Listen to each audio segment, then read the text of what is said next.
You are the heartbeat of this event, ambassador of speed, grace, and resilience. Let us honor your devotions and celebrate the years of training, sacrifices, and the spirit that propel you forward. May this event showcase the world, the thrill, unity, and the inspirations that short track speed skating bring to the Olympic stage. To our organizing committee, your unwavering dedications and tireless effort have made this moment possible. Your professionalism, passions, and commitment shared through every details of this event. On behalf of the ISU, I extend my deepest gratitude. And now, the ice is set. The athletes are ready. The world is watching with hearts full of pride and excitement. Let us start this excitement journey together. Distinguished guests, ladies and gentlemen, with great pride and excitement, I hereby declare the ISU Short Track World Tour in Gdansk officially open.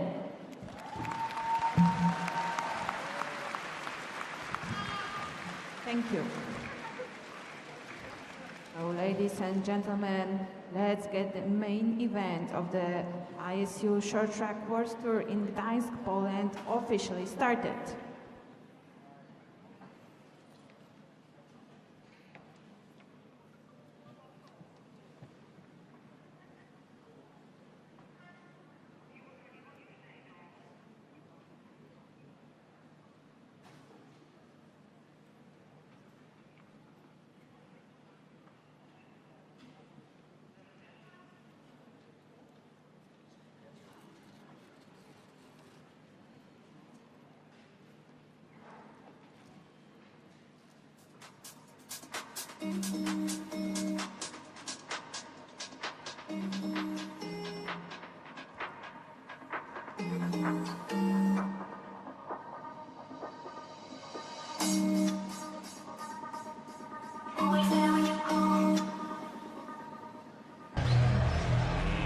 Let's get ready to rumble!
A look at the Baltic Sea, just a few clouds in the sky on what is a lovely day in northern Poland. But we are inside the Hala Olivia, just north of the old town. We've had 2.5 days of racing, but now it is time to race for the medals. World Tour, ISU, Short Track, World Tour, stop number 3 coming up from the Hala Olivia in Gdansk, Poland. Hello, everybody. Gavin Day, alongside me, Catherine Reuter-Adamek, and we are getting a light show here. The lights I have not yet seen on the World Tour. This is a nice touch, but it is very much showtime here in Poland. This is something else, Catherine. Can't really get it so much on the screen, but if you were here, this is a very, very nice touch. And Catherine is, as she says, Gdansking as we get going. The men's 1,500 meters, the first event to get underway. And Catherine, we've gone through qualifiers, we've gone through repechages. This now is the big moment. This is the main event. It's what we've all been waiting for. It's worth noting that the previous rounds were extremely important in qualifying country spots for the Olympics, but now we're moving on to medal rounds here at World Tour 3. It still counts towards an Olympic qualifying event, and there's the added bonus of giving medals away to the world's best in just a couple hours. And we are renewing the battle for the Crystal Globes, men, women, and team, and the first relay medals given out today will be the women's relay, and there could be a big shakeup in those team Crystal Globe standings. Those relay points counting 3 times more than individual points in the overall team standings, and the leaders, the Canadians, not in any relay final, men's or women's. They are still alive in the mixed, but that could be a shakeup at the end of this weekend. That's right. Very unexpected result for the Canadian Ice Maples. To be honest, that doesn't hurt them because you can throw your worst performance of the season out. So they're not feeling not hurt bad by this, but what it helps is that now countries who are desperately in need of points, whether it's for the Olympic qualifier spots or for the World Tour title, now those points are wide open, up for grabs. Anyone can have it at this point. Tiny crowd has filed in, a lot of them on our side. We are right near the finish line. Men's 1,500 and 500, women's thousands, and then the women's relay medals will all be given out right at the end of the day. We will see the men's 5,000 meter relay semifinals, but there are some people dressed as hussars, or at least the headdress that the old hussar used to wear that is on the Polish Hussars team kit. So a lot of people getting into the spirit, getting ready for a fun show here at the Hala Olivia in Gdansk, Poland. We've been here for a few days. Got a chance to explore a little bit, hoping to cram a bit more in. It's a historic city. Not far away from here is a spot where some of the first shots of the Second World War were fired, and there's a big memorial there. We're hoping to get out there at some point, but we've learned a bit about the amber trade that's gone along here and the history of that, and it's a lovely old town which we've been able to experience the last few days. But the lights are up. 1,500 meters. 3 heats in all. Top 2 automatically going through to the finals, the A final, and up to 1 fastest third place skater could move on. And if you are new to short track, there is always that caveat. If there are penalties and advancements, that timed opportunity gets brushed aside. And so not everybody will get to the A final, obviously, not even to the B final as they go for those points in that as well. The next couple will go to the B final. But heat number 1, Luca Speckenhauser, Hong Dai-Han, Niall Tracy, Miata Shogo, Roberts Krusbergs, Felix Hussel, and Sun Long. And I think I might say this a few times this weekend. On another day, this is an A final. Absolutely. The field is just stacked, and it's a sign of it being Olympic year. Everyone, you always bring your A game, but there's a charge to Olympic season that you can't control it. It charges you up or it charges you down, and the craziest things happen. Just wait and see. prophetic words, I feel. Wait. Oh, yeah. And Just see. wait and see. Go to the start.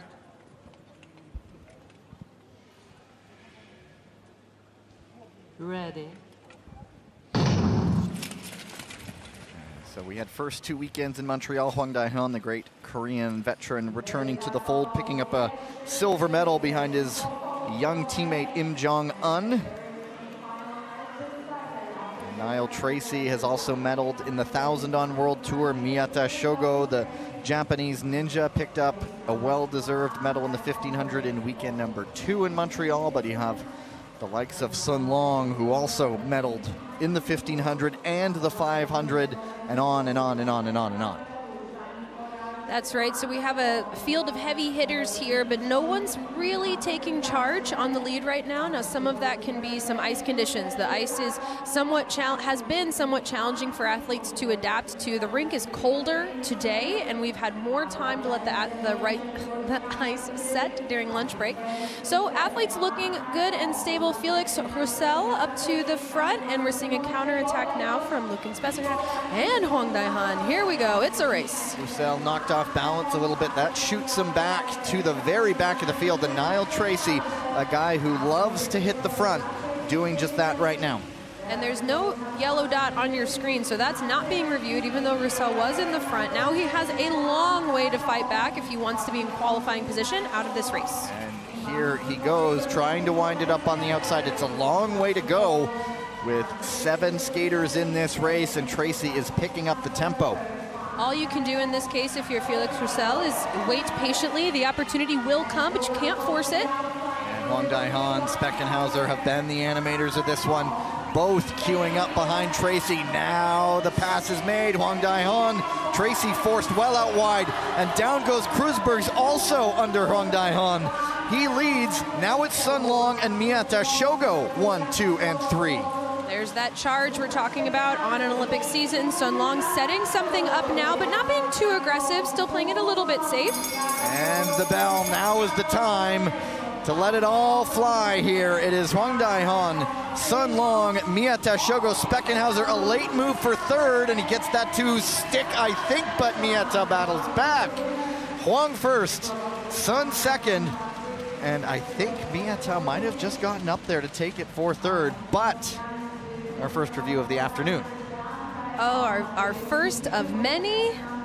Let's take a peek down on the ice. We're waiting for some replays now. I do like to see this. Everyone's hands on their knees. They're gasping for breath. That's a good sign. I mean, not that any elite athlete would take it easy out there, but these athletes are pushing themselves to the max. So we're seeing a move up the inside here by Hwang Dae-han, and he's able to keep himself up front, but causing a little contact behind him. And that is the incident being looked at. That could lead to an advancement. That's right, and so the Korean White Tiger did have his shoulders ahead, but it's possible that it could be too late. We'll wait and hear the official review. Sun Long getting a good opportunity there in second. Speckenhauser trying to squeak in, because remember, there's a third fastest time available. Miyata kicking for the line, and apparently, let's go. He did get it. He did get it. But yeah, so there is that third time, but Speckenhauser ran up onto Sun Long, and Miyata had the clear ice to break into, and so we will see. This could be with, again, if you were watching the qualifiers, Tracy was at the front, and if there is a penalty, that would move him to the A final. Good to get to the front, because if you're the victim of something, that leads to an advancement. Absolutely. Racing from the front is the safest way to be. And what you'll typically see is that there's a skater who wants to lead, who wants to push the pace. There's a couple skaters who want to, the term is like fighting or jockeying for position. Now that's a little less this weekend because this ice is hard to accelerate on. It's already hard enough on the legs just to build to speed. To have to add that high intensity interval effect into your skating is unsurmountable for some skaters here. Summertime fitness is really showing through. Who put the miles on the bike? Who did the reps in the weight room? Who got on their foam roller and got in the ice bath? It's coming down to less than a percentage between athletes. Anyone can win. So when they do a review, There's one screen where they look at the replays as they chat with our review room. We'll get plenty of looks into that room this afternoon, I have no doubt. And then they go over to a second board and punch in their decision, who's advanced, if any, who's penalized, if any. And then they come out, and if there is some sort of discipline meted out, they make an announcement. And we have our official doing that right now.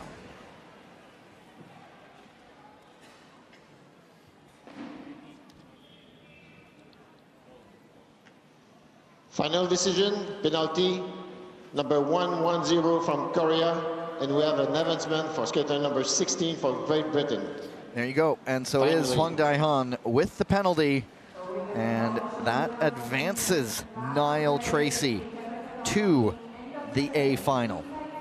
And so here it is, the ruling, failure to give way. He got in front, as Catherine noted, but it's much too late. It's too late, and it's the inside skater's job in that position to do what's called energy manage. Sometimes you have to stick your hips way back over your heels. That is a slow way to skate. But if you're skating into contact, if you keep your weight forward, knees over toes, chest over thighs, you're carrying that momentum in, and that's causing contact. And so there you go, Sun and Miata through.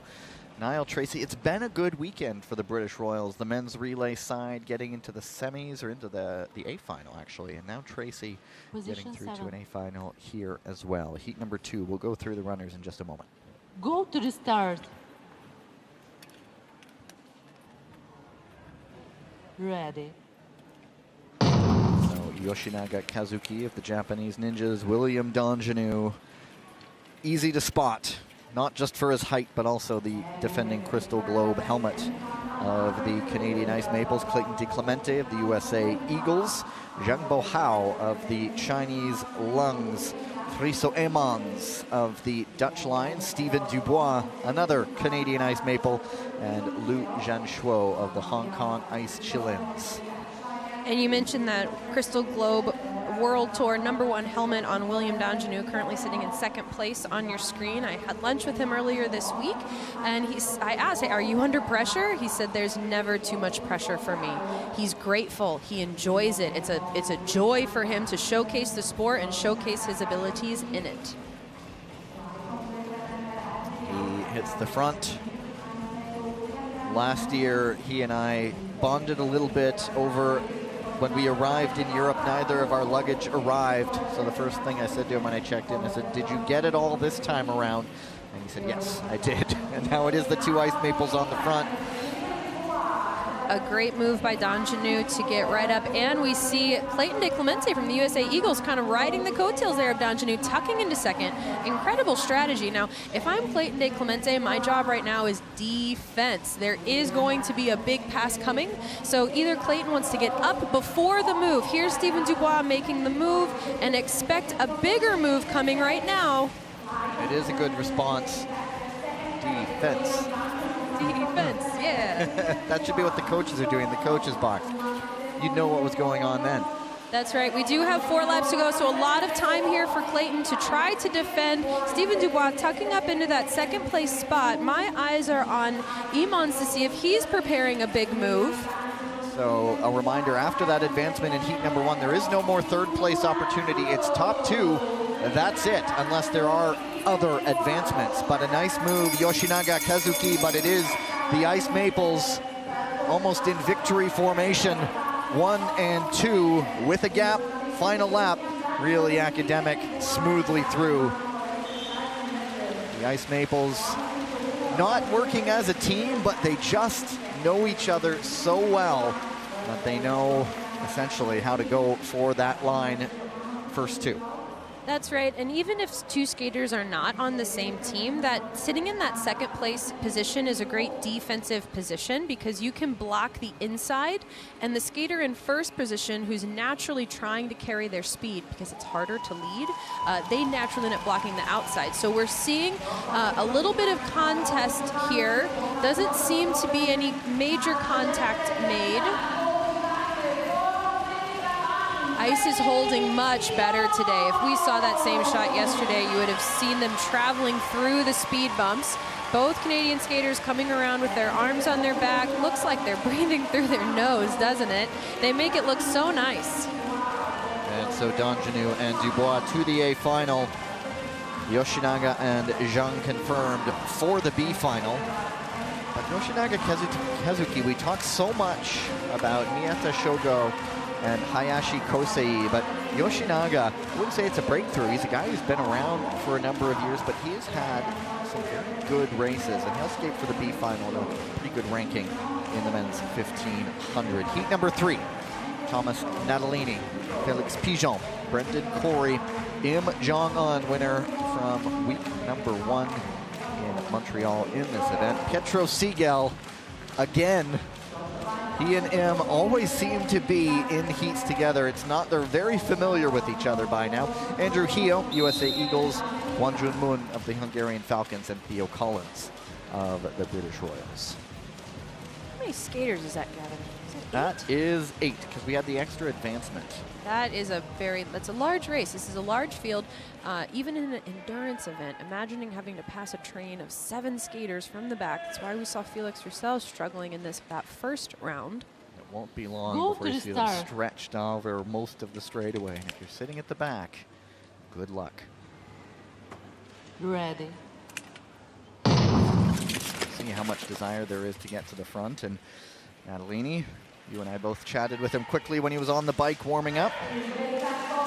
Yeah, and what he shared with us was that, what did he say? Half of every athlete is their family. And he's been so grateful that his parents are both here watching, that they spent so much of their time and resources investing in his development when he was a kid, and now they can all enjoy it at this level.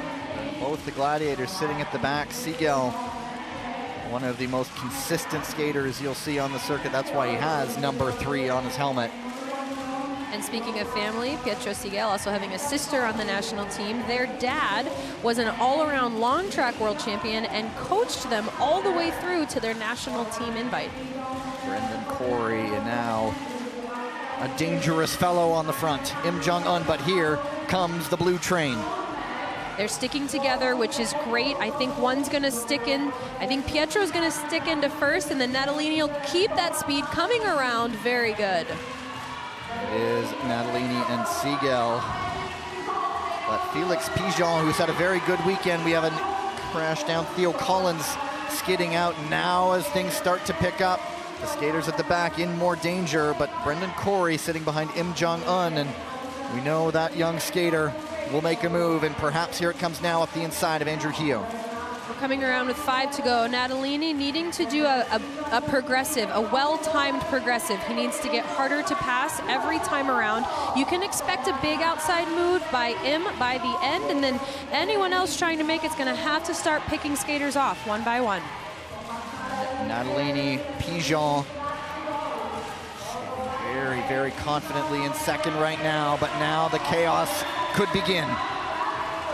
Pietro Siegel up into second with his teammate, but again, there will be a move from behind. Andrew Hio trying to make it. Hio on Pigeon into third, Corey on Im, now up on Pigeon. Nice move, Brendan Corey into fourth. It is Natalini, Siegel, Andrew Hio, and it will be the 2 Italians going through to the A final. Don't think anything is getting reviewed. I think that was a heart up to his mom and dad there by Natalini. Easy to spot where the Italian flags are in the crowd. That's right. An impressive result from Andrew Hio there too. I really wasn't expecting that outcome, but like I said, here's that charge we see on Olympic season. And well, Im Jong-un will not be back in the final. He dropped to 7th in this one as we look back at the race. So a little bobble here between Pietro and Pigeon, and then Hio comes up the inside. So even though Im is attempting to build something, every time he, it's one step forward, 2 steps back, a little shoulder-to-shoulder contact here, and then we see some twisting. It's an advanced move to realign your shoulders going into the corner like that. Natalini and Pietro Siegel making it look maybe a little bit easy. A little bit. They looked very, very composed in the end there, and he has a chance to look around for the family. You're automatically drawn to the Italian flags. There's a sea of red and white, plenty of Polish fans here. I'm just looking out and I see The Union Jack is here as well, British supporters, and it's a nice mix here this weekend. Of course, the Chinese Lung supporters just about at every event. They're hanging their banners and their flags, but you just got to look at it. An Italian supporter not paying attention, mind you. I just want to share something interesting that oftentimes you can't hear really the cheering as an athlete, but when it's your mom or your dad, you can. So I bet he can hear every time they holler out his name. You get familiar to it, and there you will see the guys who will go for the A final. That comes up right before our first resurfacing break of the day. There's the B final. Some good skaters who will want to get high finishes there as well. Now it is the 1,000-meter for women's quarterfinals. And it is 4 heats, top 2 from each, and up to 2 fastest third-place skaters to go for the semis. There's heat number 1, Chaemin Jung, Zheng Chutong, Gabriela Topolska, Cassandra Velzebor, and Chiara Betti. There is the White Tiger, perhaps the White Tiger to watch for. We also have Zhang, the Chinese Lung, Topolska, a Polish Hussar, who will have the home fans going for her. There is Cassandra Velzebor, equally as dangerous in the 1,000 as she is in the 500, and Chiara Betti. So another one who's maybe a 500-meter specialist, but you can never count out anyone in this field. No, you really can't. We're at the point where anyone can progress into the next round. Sure, there are the heavy-hitting favorites, but once you're in the quarterfinals, the field is so close. It comes down to strategy, tactics, maybe a little bit of luck, if anyone gets a bump. And that is one thing I'll say, is that there's anxiety at this point of wanting to move on to the semifinals, but the name of the game is patience. The opportunity will present itself. Will these skaters be ready for it? Go to the start.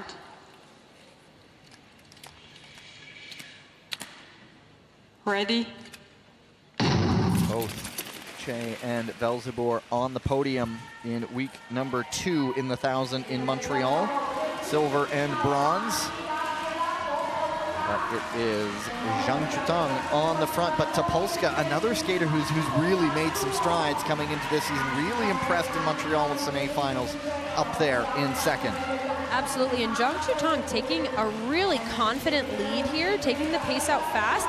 And this, what an exciting race, attack after attack after attack. Everyone wants to be up front. It is now Chaemin Jung. Everyone's just about had a turn. Topolska, unfortunate, coming out of the corner. She goes down on her own. And now what Choi has done in response to that is she's slowed the pack up. She's changed the momentum of the race. They're doing what's called settling in. This is normal in the middle third of a 1,000-meter. First 3 laps, you fight for position. Middle 3 laps, you reassess your strategy and your energy management. And now coming on 3 to go. Get ready to see a big move. Chandra is going to take it. It is Cassandra Velzebor, the fastest woman in the world, but also similar idea. Zhang Chutong up the inside. Now Velzebor up the inside into second. Chaemin Jung keeping them all at bay. They're going to get the bell this time. Remember, we are taking a fastest third time, so Zhang Chutong really needs to stick to Chandra like glue. She set the pace of this 1,000-meter. Hopefully it's a time she's happy with. Don't count out Betty. She's up into third, and it is Chaemin Jung, Cassandra Velzebor, and Chiara Betti just riding tail gun there for so long, leaving it to the death, and gets there for third. Wow, incredible move from the Italian gladiator, Chiara Betti. I was chatting with her blade tech earlier today, and he said she is the glue of this team. Whether her results are up or down, she's always encouraging her teammates, bringing her humor, making everyone laugh. What an incredible result. She nailed it by resting in the back of the pack while everyone else fought and jockeyed for position. She had plenty of energy at the end to make that move. Tactical lazy. No, it's really effective. It's also called minimum effective dose. How little work do I have to do to get the result that I want? That's part of energy management in this sport as well as in every sport. Chaemin Jung, she just looks like she has all the energy in the world here. 2 arms on her back, right shoulder pressing to her thigh. We're seeing, ouch, that's painful on the inside of the knee there by Topolska. So I don't know exactly how she fell, but that was an awkward position for that knee joint. Here's the pass by Betti.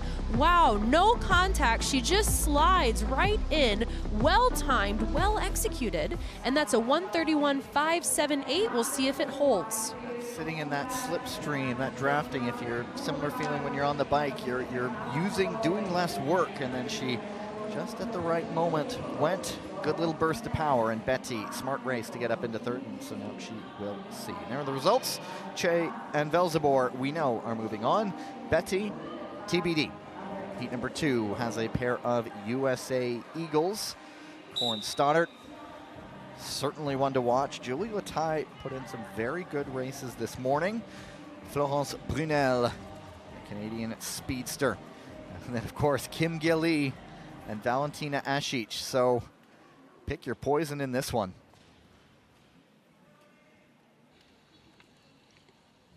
Go to the start. Ready? Stoddart to the front. Always likes to lead, but also never afraid to make a pass. A fierce competitor out there. Corinne likes to lead. This is where she's most comfortable. She shared with me this week that her hope this weekend and next is to try some new strategy and tactics. We all know she's fast. We all know she's strong. So the next tool that goes in the toolbox is a little more strategy. That means getting comfortable sitting in the back. If I was Julie Lataille right now, I would want to go up with my teammate as soon as possible. That being said, Corinne is setting a fast pace. She's accelerating hard out of her corners. She's purposefully making herself hard to beat. Brunel has World Tour gold in the 500, but it's Kim. And Kim takes it. Sneaky move by Lataille up into 4th. And now Lataille right up on Brunel, but now Brunel makes the move for 2nd, gets there and makes it stick, holds the corner, holds that inside line. So no quick reply for Kim. So even though Corinne Stoddart is spending a lot of energy from the front, Brunel and Kim Gilly are also spending energy passing back and forth. That exhausts the legs and makes this race feel like a high-intensity interval session. Kim can make a move in the blink of an eye, but it's Stoddart. Just a composed, confident win by Stoddart, looking on her game, as does Florence Brunel. It's no small feat keeping Kim Gilly off your back. Well, and to lead 1,000 meters start to finish, Corinne is good at that strategy. She deployed it a lot at the first 2 World Cups in Montreal, and it's a good strategy that a lot of people attempt, because when you're racing from the front, not only can you control the speed of the race, but you're also in qualifying position just in case something bad happens. So playing it safe from the front, we see the tips on her fingertips of her gloves. That helps the fingers glide without friction on the ice. Skaters wear all white gloves so officials can see if there's any nefarious movement with the arm swing. Or a flick of the wrist, and also the gloves are cut-proof, and that's a safety measure because it's happened before where skaters get stepped on, and it's not great. So that's one of the safety measures the ISU has implemented most recently in the sport. Results are made official. 2 clean races in this quarterfinal, and so it is the 2 North Americans moving on. Kim, we'll see if that time holds up. It is a bit slower than heat number 1, so if you're Chiara Betty, you're looking. A little smile sneak in, but you still have 2 more heats to go. There are the results. Lataille and Asic, 4th and 5th. Heat number 3, already on the ice. Elisa Confortola looking to join her Gladiator teammate, No Do-hee.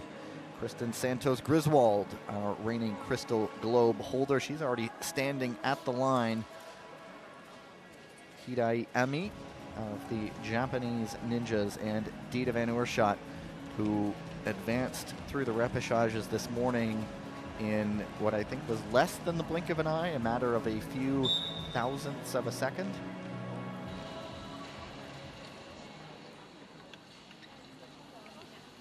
Go to the start.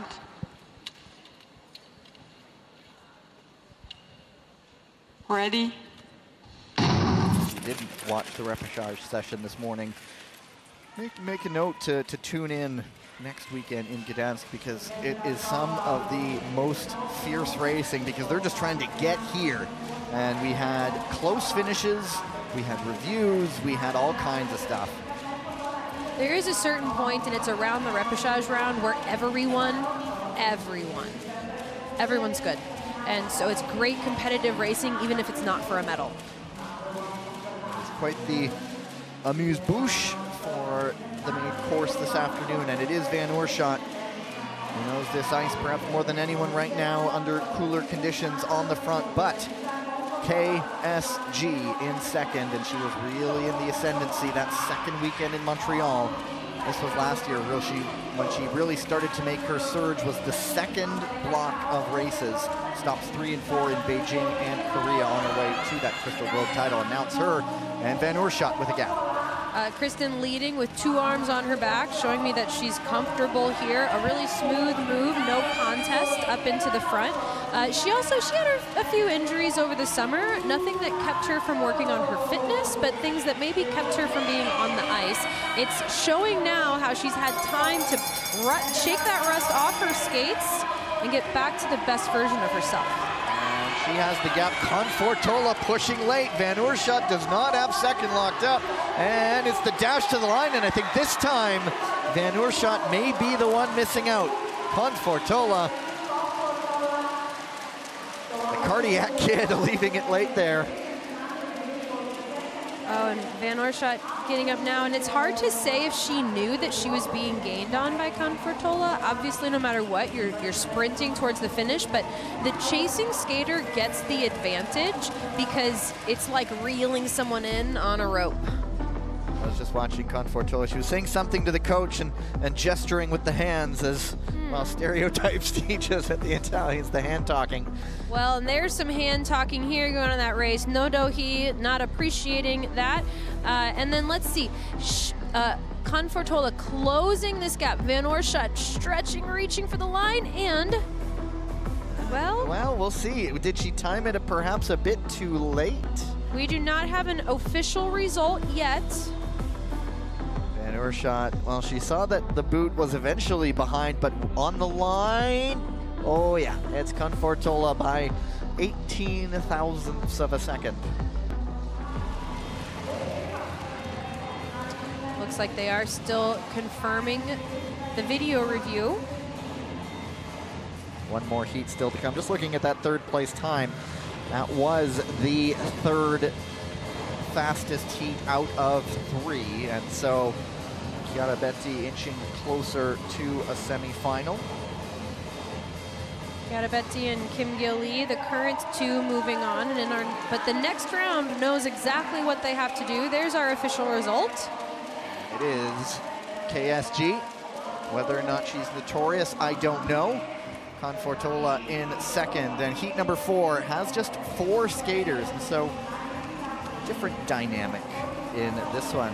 With, I always have been saying, just like old times where there used to be 4 skaters on the line, like back in the day. I miss those days. The sport's been, I mean, it's great because the sport's developing and it's growing, and that's a big reason why. Like, hey, let's put more people on the line, right? And they can do within it safely. Reason, of course. But it just shows the evolution of the sport. Now, at the Olympics, there will be only that 4-person on the line unless there's an advancement, and that is because the quota spots are 32 for the 1,000 meter. That makes, 8 heats of 4, and then 4 heats of 4 for quarters, and so on, all the way up to finals. But we're a little different format here in the World Tour circuit. Soroka, Go to the start. Nakashima, and Michelle Belzebor. Ready. Soro, undoubtedly the one to beat. 2 1,000-meter wins in Montreal. The Crystal Globe leader right now. That's right. I would say that she and Hannah Desmet are the favorites in this race. So Nakashima or Belzebor are potentially eyeing that fastest third time. Courtney Soro leading fast enough now that no one feels the need to challenge, but here comes Hannah Desmet. Desmet found a winning formula a couple of the European races last year when she got to the front and just dropped the hammer, and she was pulling away in races late to take victories. But Soro saying, not so fast. I want that back, and now she adds a little bit of a gap. Suro pulling away just a touch from Hannah Desmet. Hannah closing the gap and looking over her shoulder. That's a strategic move to see if anyone's setting up a pass on her. So at this point, all Hannah really has to do is keep a tight track. You see how Courtney Suro is away from the blocks and Hannah is tight to the blocks? That means Hannah is not setting up a pass on Courtney. She's blocking against Michelle Velzebor.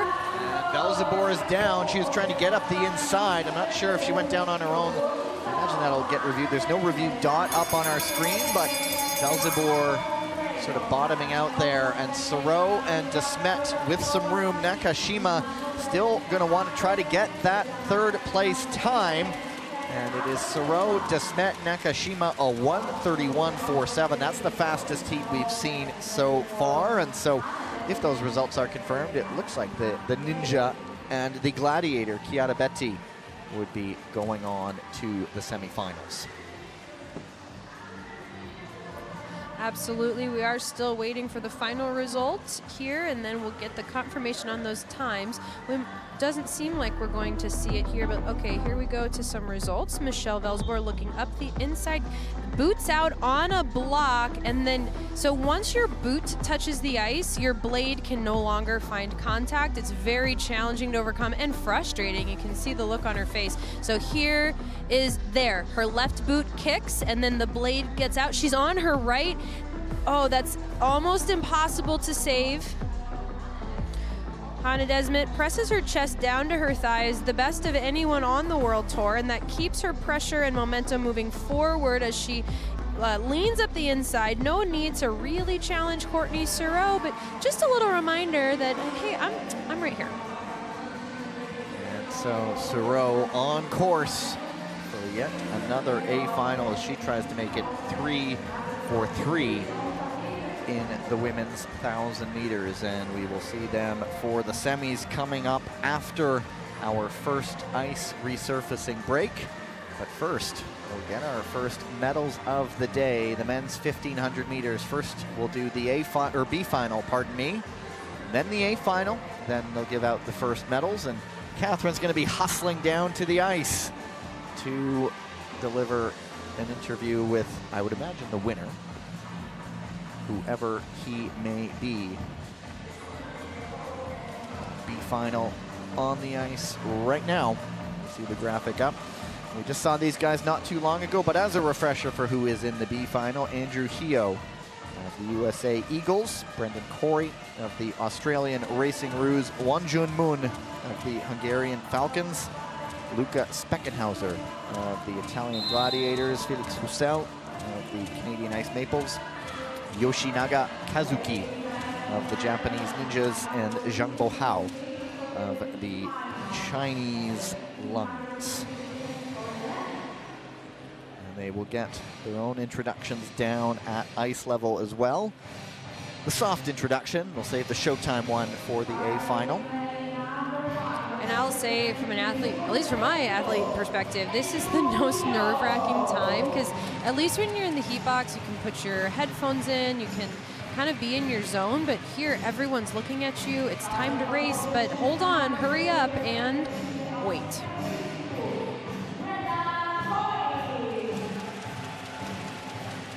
Simple wave. He did the kangaroo imitation in the B final in Montreal that I knew was very big for a certain 4-year-old that I know. And it's fun to see the teams really embracing their team identities. Every country being assigned a logo that has to do with their culture, their history, their mythology. Well, they can technically choose whatever they want in the end. I know Austria's still working on theirs, but they most often are choosing something. Nobody's gone terribly silly just yet. Sorry to interrupt. No, that's okay. Well, what I'm just saying is that it's showing off their culture's history, their culture's mythology, their culture's natural resources, the ice maples, such a unique play on what we all know and love about Canada. Chinese longs being a mythical creature, a dragon with magical powers over water. Is that correct, Gavin? You're putting me on the spot here. I'm going to trust your... Trust me. So we have on frozen water, Chinese longs. Go to the start.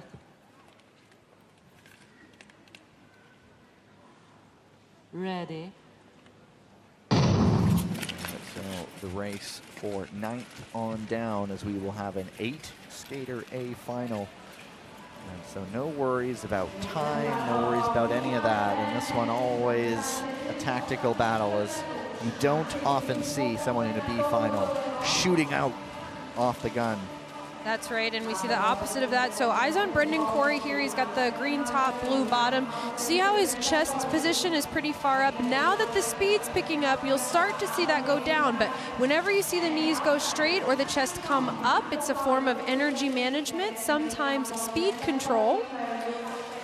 Zhang getting a little bit lower in position, but no one is at their full speed position quite yet. Is Speckenhauser. Certainly a well-practiced skater, a guy we see plenty in A finals and World Tour, World Championships. And now Corey, who was sitting in 4th, back to the front, but it's picking up bit by bit. And that was smart of Brendan Corey to be the one to pick it up. Zhang wanting to come up and do his share of leading now. Speckenhauser defending against Andrew Hio. I'm watching Moon Wonjun winding it up, shaking out the legs, and now he goes. Smooth move by Brendan Corey back into first. That's great tactics, because now he can get in the slipstream of Moon and focus on defending skaters that are trying to move from behind. And Speckenhauser into 3rd. And Corey, certainly one of the animators in this race, not for the first time, moving back to the front. Speckenhauser into 2nd. Bussell, I haven't mentioned his name. He is gliding forward a little bit, but here comes Zhang as well. And so we see Zhang starting to swing an arm here. It's part of energy management. When arms are on the back, they're conserving energy. It's a sign they feel comfortable. Swinging their arms means they're putting in more effort, and they're potentially getting up onto the edge of their speed and what they're capable of. Yoshinaga tried to go up the inside, couldn't hold it. Now Corey gets it back and almost makes the move for the lead. Corey, Speckenhauser, a green and blue train on the outside right now, but Corey leading it at the bell. Speckenhauser trying to follow. Speckenhauser making that outside move now, and he will get in front and take the B final. Incredible tactical racing there. So much jockeying for position, and I'm really impressed that everyone had the legs to stick together and keep progressing those lap times down throughout. We have been seeing this ice really fry the legs, and so from an athlete perspective, your legs get heavy. Imagine trying to run in sand at the beach. When ice gets soft, then your blades just don't pick up as quickly as you would hope. And let's check this replay here. So Speckenhauser sneaking into 2nd, and Zhang moving up the outside. Hand goes down, that's called a pivot. Helps them navigate the apex of the turn. Apex block being right there. It's the 180-degree turn skaters make twice a lap. Speckenhauser carrying speed on the outside, using big, powerful crossovers to finish the pass. No contest. And a great finish by Brendan Corey. Excellent stamina for him during that race. He's had a busy weekend. He did the 500-meter repechage, also doing the 1500. We'll see him in the 1000 as well. He's qualified for the World Tour program there as well, so doesn't have to worry about a repechage there. And now you might see in that far corner, they set up the backdrop, they put up the crystal globe, and I can report it is safely on its pedestal. No drama of it falling off. Did that happen? No, but it's heavy. Yeah. And so there's always that in the back of my mind, that little voice being, be careful. It's a highly coveted trophy at this point. William Danjanu and Kristen Santos Griswold being the inaugural, no, not inaugural. They were the 2nd year. Well, the first World Tour Crystal Globe winners, but the Crystal Globe was done on the World Tour as well. And when the lights come down, we'll show you the little bracket on how they all reached the A final from the semis. And then it's showtime.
Naples, William D'Angelo.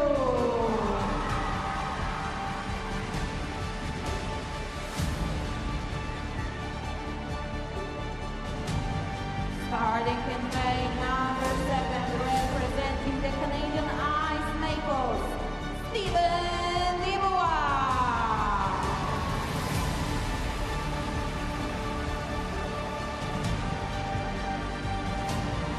And starting in lane number 8, representing the Latvian Golden Stars, Robert Kruzberg.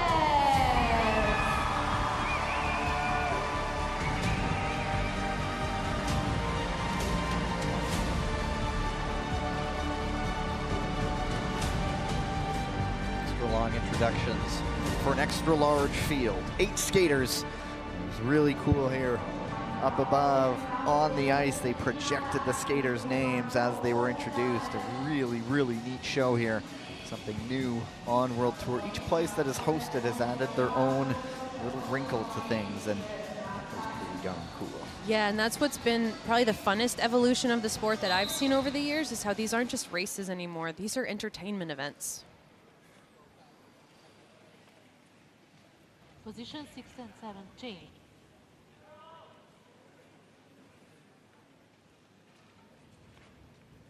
Go to the start.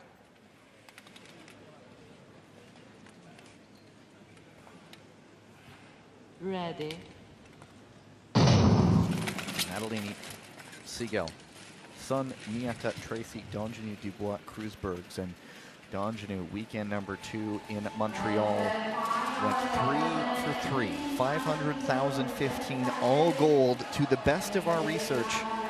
That was the first time that it actually been done, that someone took all 3. A couple times there have been women skaters who have won all 3 individual races in a weekend, but D'Angelo just setting this sport alight at the moment, and certainly the guys right behind him would certainly like to change that.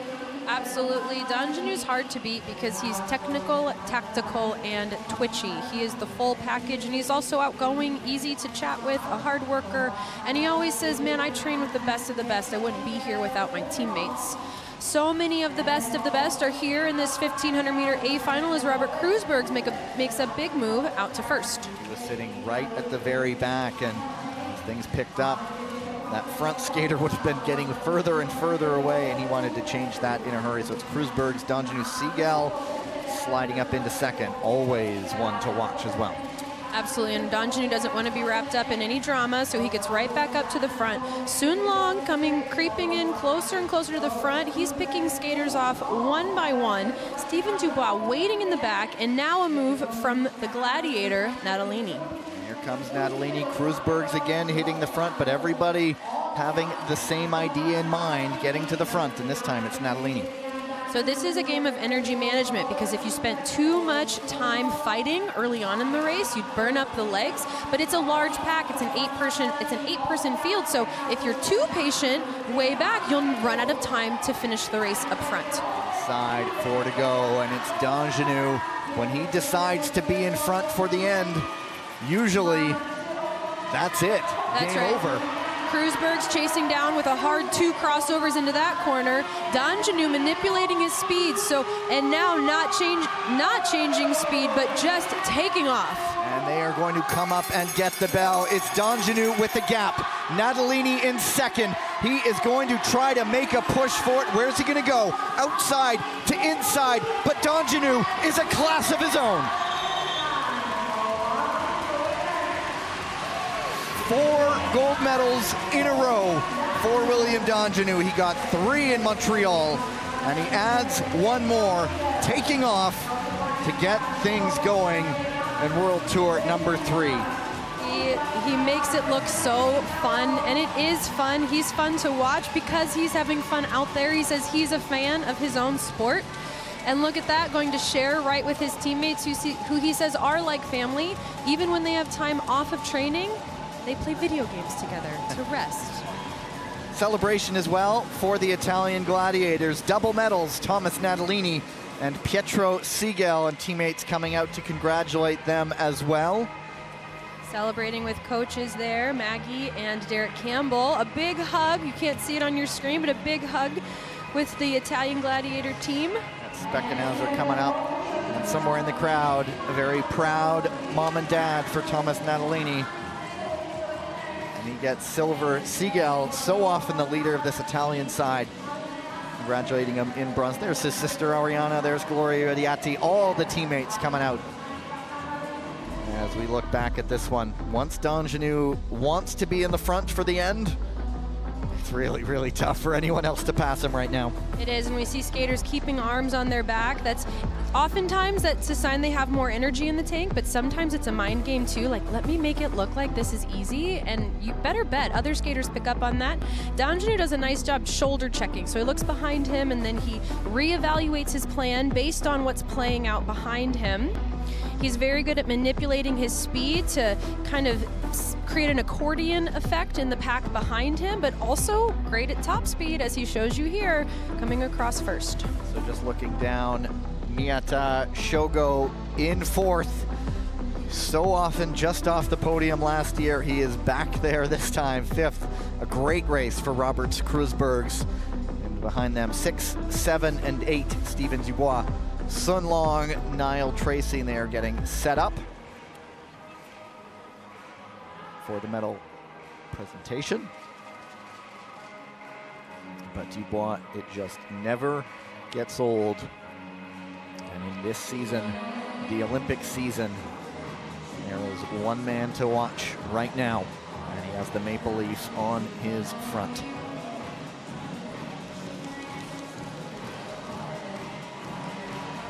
Catherine is off, running down right now. If you were watching us from Montreal, my analyst there, Tyler Dara, hustled down, put in the skates, hopped on the ice, grabbed the microphone. All the while, I got to stay nice and comfortable up here, and so kudos to Catherine for running down. She's been watching a lot of the hype videos that they put on the screen and almost itching to get back to racing.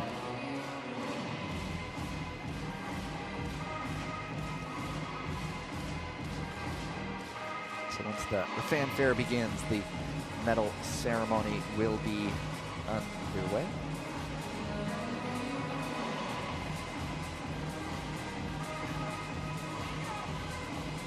Just seeing Natalini getting a big hug from Miyata Shogo, and so it's a big moment.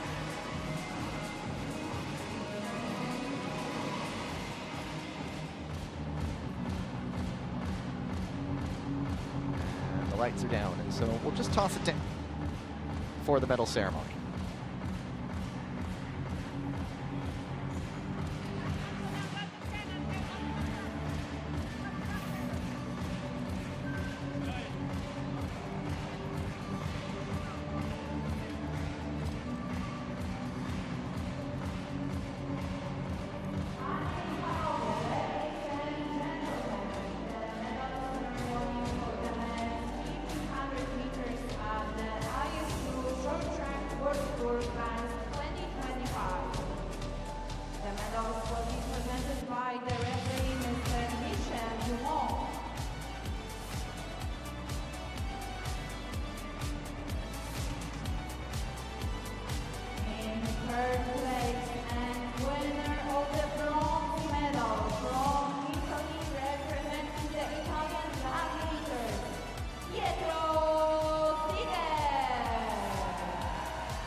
legend of William Dongenou continues to grow. Or at this rate, he could be one of the major stories of the Olympics in February. And Thomas Natalini, if what I'm seeing and what I'm looking at is accurate, I believe that is his first individual medal, international medal at the senior level. He was 4th at a World Tour stop last season, but now silver. And we were just chatting to him before the race, and he was famous for what happened going off the ice in Milan, toppling over the boards. He was saying his dad was actually a volunteer there, and when he toppled completely out of the rink, his dad was the first guy there. And he said, yeah, that's what I'm famous for right now. And well, I'm famous for something else right now, Thomas. A silver medal, a well-deserved silver medal ahead of teammate Pietro Sigel, but behind the great William Dongenou. And they'll get some final pictures. And we will throw it down to ice level. Catherine Reuter-Adamek has the skates on. Time to chat with William Dongenou. 4 goals in a row. How does it feel? It feels great. It's hard to. It's always hard to envision how your season's gonna go. And so, yeah, I feel like I've been doing great this season. Oh my God, I'm so sorry, guys. Yeah, and with this ice, it's super challenging. So being able to perform with different types of conditions and ice is always good. Yeah. Wonderful. Anything you'd like to share with the fans here? You just keep bringing the energy. I'm super happy and stoked to see the Polish fans screaming over there. It's amazing, giving the energy, and yeah, bring it. Wonderful. Thank you. Thank you so much.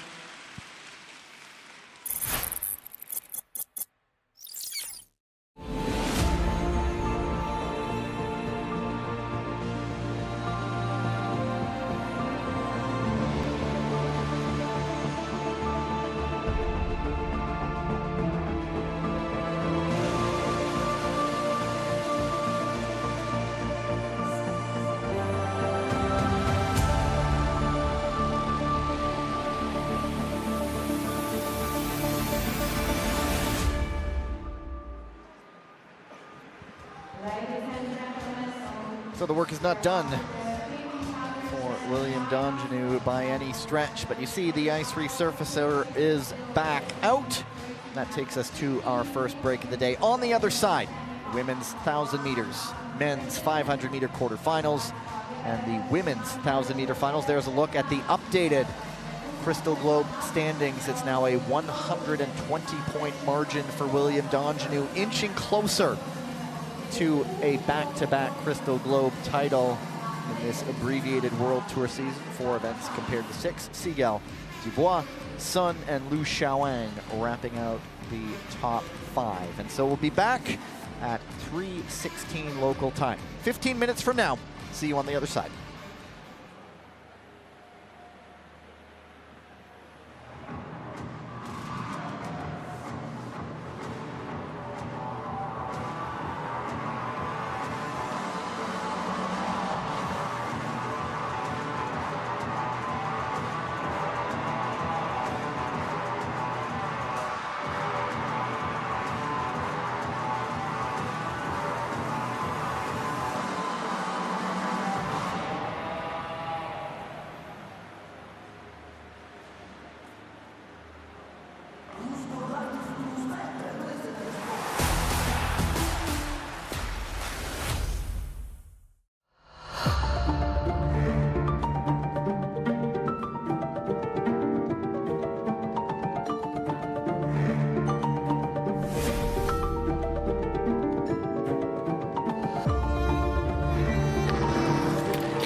Trying to get up into second round. The outside, he's down. Dongenou with the look up. Sano goes down.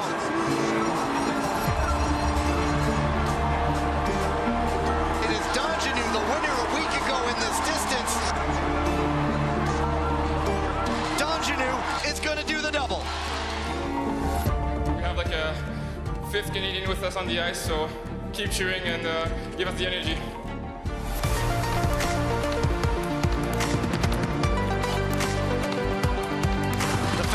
in the world, but the gap is opening up with Soro as the battle goes on behind her. 1 to go.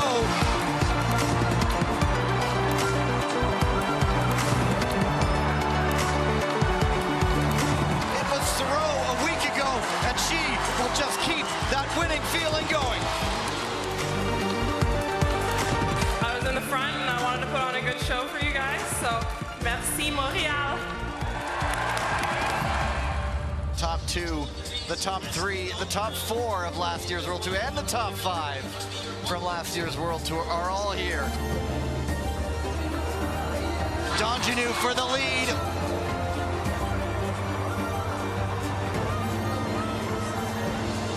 Miata, is it his time? But it's Donjanu. Of course it is.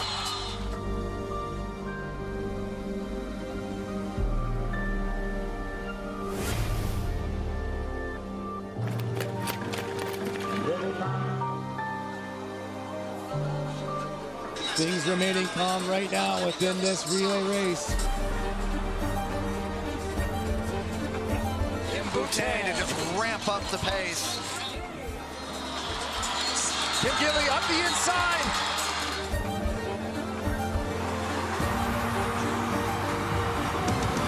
No stopping the Ice Maples. The world champions now back on top. We're so happy.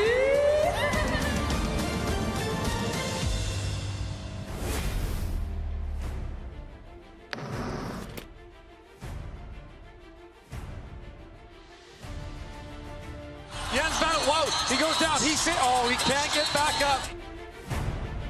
Soro again up the middle.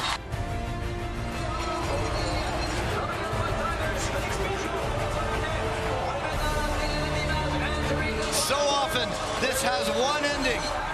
It's Canada.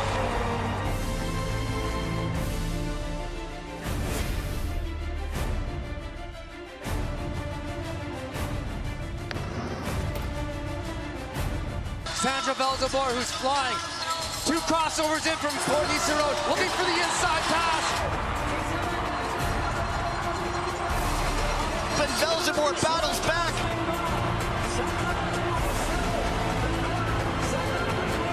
Belzebor is going to run it back and do it again. Yeah, I felt them breathing in my neck, so it's exciting to win.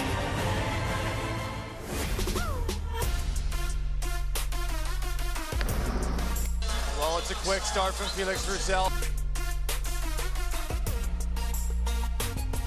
Dubois moves to the front of this race. Donjanu in the lead of this race. Here's the bell. 1 to go. This is a man who is taking this sport to new heights.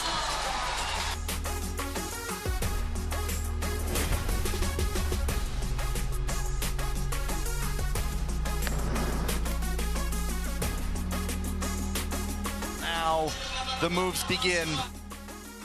Now we're getting tight together. Choi Min-jong looking around as well, trying to duck up the inside. There's the bell. Stoddard, what is there left in the legs? Here comes Choi Min-jong. Round the outside, it is going to be the Korean White Tiger for gold. Honestly, I only expected this result, but I tried to do my best. So thank you for supporting to me.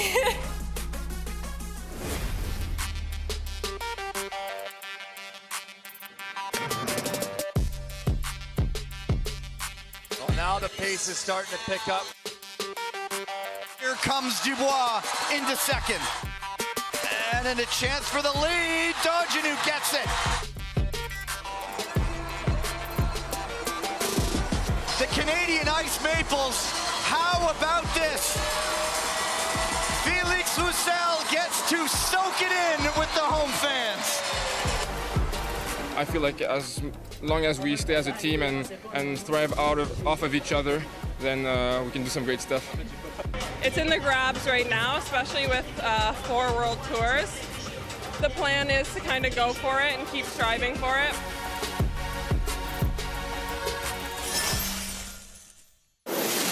So heading into these final World Tour stops in Gdansk and Dordrecht in the Netherlands, it's Canadians all over the top of the leaderboard. There's William Dongenew on the men's side, Courtney Sareau on the women's side, and the Ice Maples leading those team World Tour standings. But Catherine, still 2 stops to go. You feel that there's still some drama to play out in these 2 weekends? There's a lot of drama left to play out. In this sport, it's not how you start, it's how you finish. The Canadian Ice Maples have had an incredible start to their season, but it's not over yet. You can expect a strong response from other countries this weekend and next, especially as those Olympic qualifying spots start to get less and less.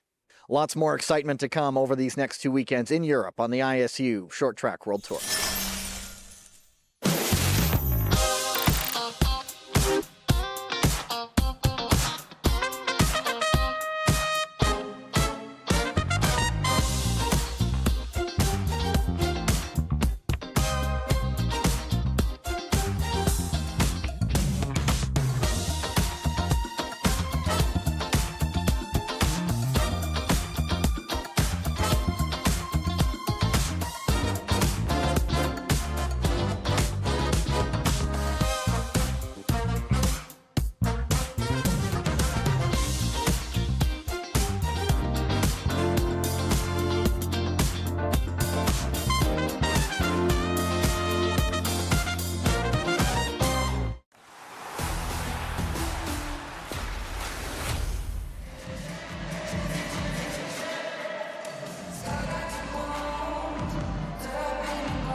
your pulses have settled a little bit because it's time for them to get another jolt upward right into more semifinals and finals, starting with the women's 1,000 meters. After that, there will be the men's 500 quarterfinals, but again, it's semis, quarters, and then finals. And so these women's 1,000 meter skaters will be back out for more medals. Catherine will dash back down again. How was time number 1 down there for you? Well, that was my first time doing that. That was a great experience. My heart rate is not back down, just to be clear. So something really fun we're doing on the ISU YouTube channel this time is that the color commentator, the analyst, gets to run down and do an on-ice interview with skaters as they come off the podium. Really fun to catch up with William D'Angelo. He's very well spoken. If you were watching the feature content in between two, the time to Gdansk bit that went up is courtesy of the woman sitting next to me. She's Gdansking again. This is what I have to put up with. Semi-final number 1, Suro, Desmet, Nakashima, Santos, Griswold, Confortola. Ready? 2 heats, top 2, and a maximum of 1 third fastest place skater to go to the A final. And this one will have some very good skaters who will be missing out on the A final, but it's Suro. She went 2 for 2 in Montreal, trying to continue her dominance in the 1,000. Nakashima. Suro going up early to set the pace here. Christian Santos Griswold wanting to stay up close to the front. Now Hannah Desmet attacking in what's usually the settling in phase of the race. We are still fighting and jockeying for position. Breathless opening in this one. Desmet leading, Suro in second, Santos Griswold. But you sit right at the back there. Confortola is a skater who's been on the podium on World Tour, and so don't rule anyone out as Nakashima up into second, and now some big names forced to work. Nakashima keeping Suro off for now. Suro working hard. Kristen Santos Griswold trying to take a look up the inside. And she gets through. I don't think any contact, just squeaks through. The opening almost closed, but she snuck through, and now she's trying to catch Hannah Desmet. But Suro leading, 1 to go, off with a gap. Santos Griswold, there's going to be 1 chance to make the move on Desmet, lining it up. Will there be a dash to the line? Desmet defending. Desmet will get second behind Suro. And remember, we are taking a single third fastest time, so now Santos Griswold needs to sit on pins and needles during her cool down to see if she's done for now or moving on to the finals. So 1:29.69 is her time. That might get dropped a little bit when they confirm it. So we see Hannah Desmet moving on the outside. I always enjoy how compressed and compact her skating position is. There's never any bouncing in her form. That means she pressures down into the ice very well with her core muscles. And it is just updated. Santos Griswold 1:29.687. That is the time to watch as we get to semifinal number 2. Desmet in a very rare position in Montreal. 2 weekends, no medals. That's right. Well, it is typical at this Olympic season to change your training a little bit. They're not peaking, they're training through for all of these competitions with the ultimate goal being to have their best performance at the Olympics. Courtney Suro seeing a little fist pump there. She's happy with that. Desmet did peak at World Championships, winning the 1,000 meters, and it was her brother. Also interesting too, he peaks as well. He did not win a single World Tour medal, but then silver medal 1,500 meter at World Championships. So the family knows when to rise to the big moments as you take a look at those confirmed results. Heat number 2 on the ice, Jaemin Jong, Sandra Velzebor, Chiara Betti, Corin Stoddart, and Florence Brunel.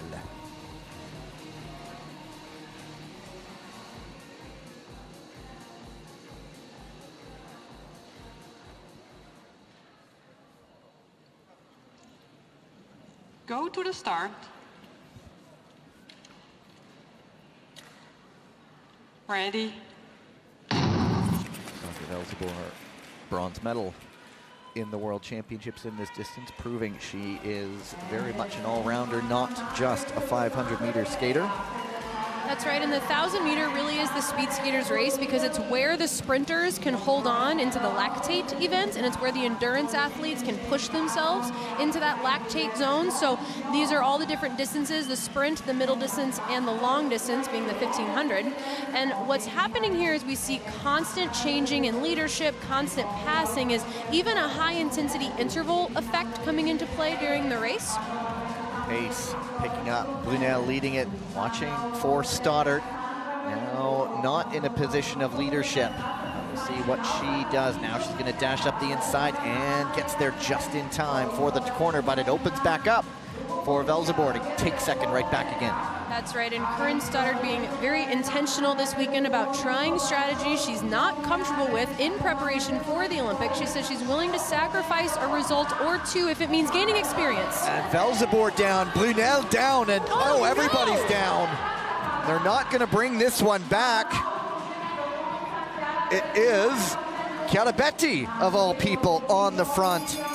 And one more to go. It just started inauspiciously with Velzeboer going down, and then Brunel didn't fully fall, more just on her knees, and then that took out Stoddard, and so... Well, and what was really surprising to see was that, especially in Corinne's case, it wasn't a direct contact causing the fall, but just being in a situation where you have to turn your shoulders or your hips. They're at such a fast speed here. You can only go around these turns with perfect technique. Even 1 degree out of position is enough to get you off your feet. Started grabbing at her elbow a little bit as she goes around, and yeah, lots to unpack there. There may not be a penalty in the end in a race like this, as Velzeboer just kind of goes down on her own. Brunel to 1 knee, to 2 knees, and then Stoddard bumped. And there, that little hand tag and that twists her. Choi Min-jung staying on her feet amazingly. So let's see Chandra coming up the inside. There's some blade contact, and that's coming from behind. She goes down on her knees, and then Florence can't recover. She sure does try. But then Stoddard at that point was in the lead, and it leads you to wonder, could there be an advancement? Oh, we'll just have to go to the officials for that. Skaters spinning like a top. This is dangerous. Look at that inside of her knee. Ligaments don't like to turn that way. They don't like to get run into that way. And as someone who has had ligament injury, anytime I see one twist, I get like a sympathetic twinge through my own ACL. Absolutely. And so, yeah, lots to unpack, but we have 2 very experienced officials on the ice. So let's see. I don't even know if there's a blade clip. Well, it depends on the angle that you're looking at, and I think, like... But when Brunel was down like that, that's when I was just worried for everybody, because she's not able to control herself, but the racers aren't able around her either. That's right, and these skaters do wear knee pads, but to come down hard on your knee right there, that's gonna leave a mark. And that's a bone right there, and that's a really quite a painful place to fall. She gets her feet up as she goes into the boards. That's a safety measure. Yeah, for a moment, I thought they could have possibly brought that one back, but it's always at the discretion of the officials, and they kind of decided that one would continue, and everybody did get up and they were sort of spaced out over the ice enough that there was not much of a worry that another incident would sort of create a sandwich effect. And so if there was a accidental blade clip coming out, Velzeboer perhaps hitting Brunel. Brunel doesn't really know what's going on, and so it could be an advancement there, and we will see.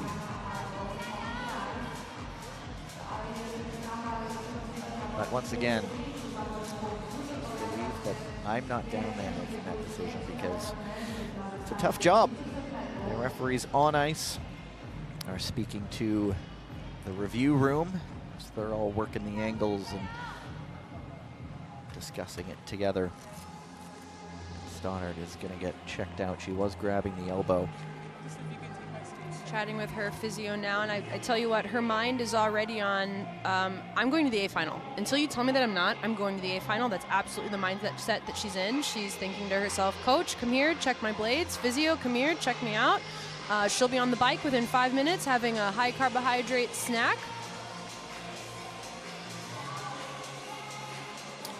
So there, you get to see all of the angles, and so often we see more of the angles after a review is done. So they get the most angles first, obviously.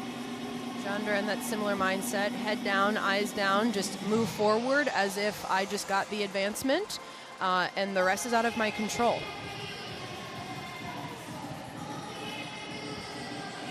A lot of judgment calls.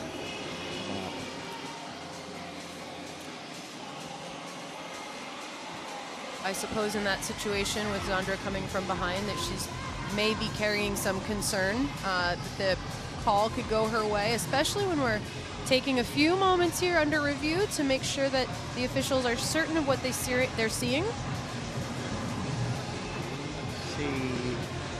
In the end, no discipline is handed out, but we will see if they get onto the mic.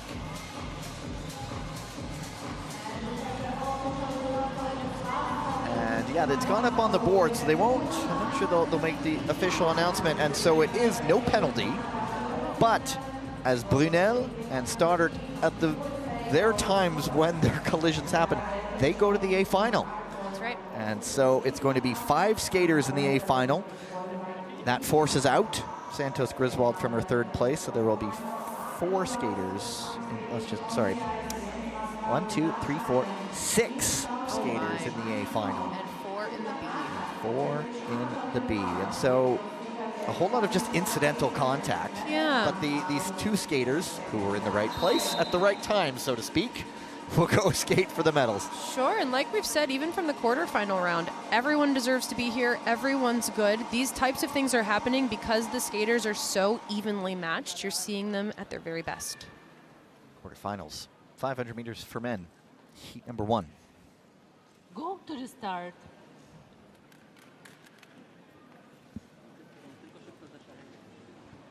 Ready. Interesting prospect here. Both Van 't Fout brothers. And they're going to bring it back.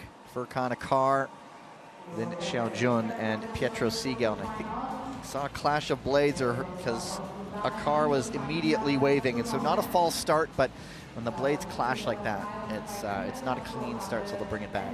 That's right. Skaters hopping on the boards to see their coaches. Let's take a peek here. Everyone wants to be the first to block one, so there's naturally some strategy here in trying to compress up against your competitors. There's a game of making others uncomfortable, but sometimes that backfires. And it was high drama in Montreal in week number 2. We had that long-awaited Jens Van 't Fout, William Donjanu battle after Van 't Fout was ill in week 1 and it was the final. But then even more drama, the false start taking Jens Van 't Fout out. He is looking to make amends. Yeah, it was dramatic. We'd been talking about it, like we're gonna have that battle at some point, and he knew it too, and he took the glasses off and he knew what was going on. That's right. So we're seeing a pit stop here with the Turkish team. They got 2 blade techs on 1 blade. They're removing the blade from the cup using power tools to speed up the process. Every coach or every blade tech carries a suitcase like a pelican case full of blades. Blades are very fragile, especially the bend on the blades. So every athlete brings several pairs of backups for moments like this. The blade is switched, but Akar now, he's nodding along to the queen that's playing over the PA system here. So any perhaps nerves that he's on backup blades don't seem to be affecting him. Let's go again. 2 Van 't Fouts, Lin Xiaojun, Furkan Akar, Pietro Siegel.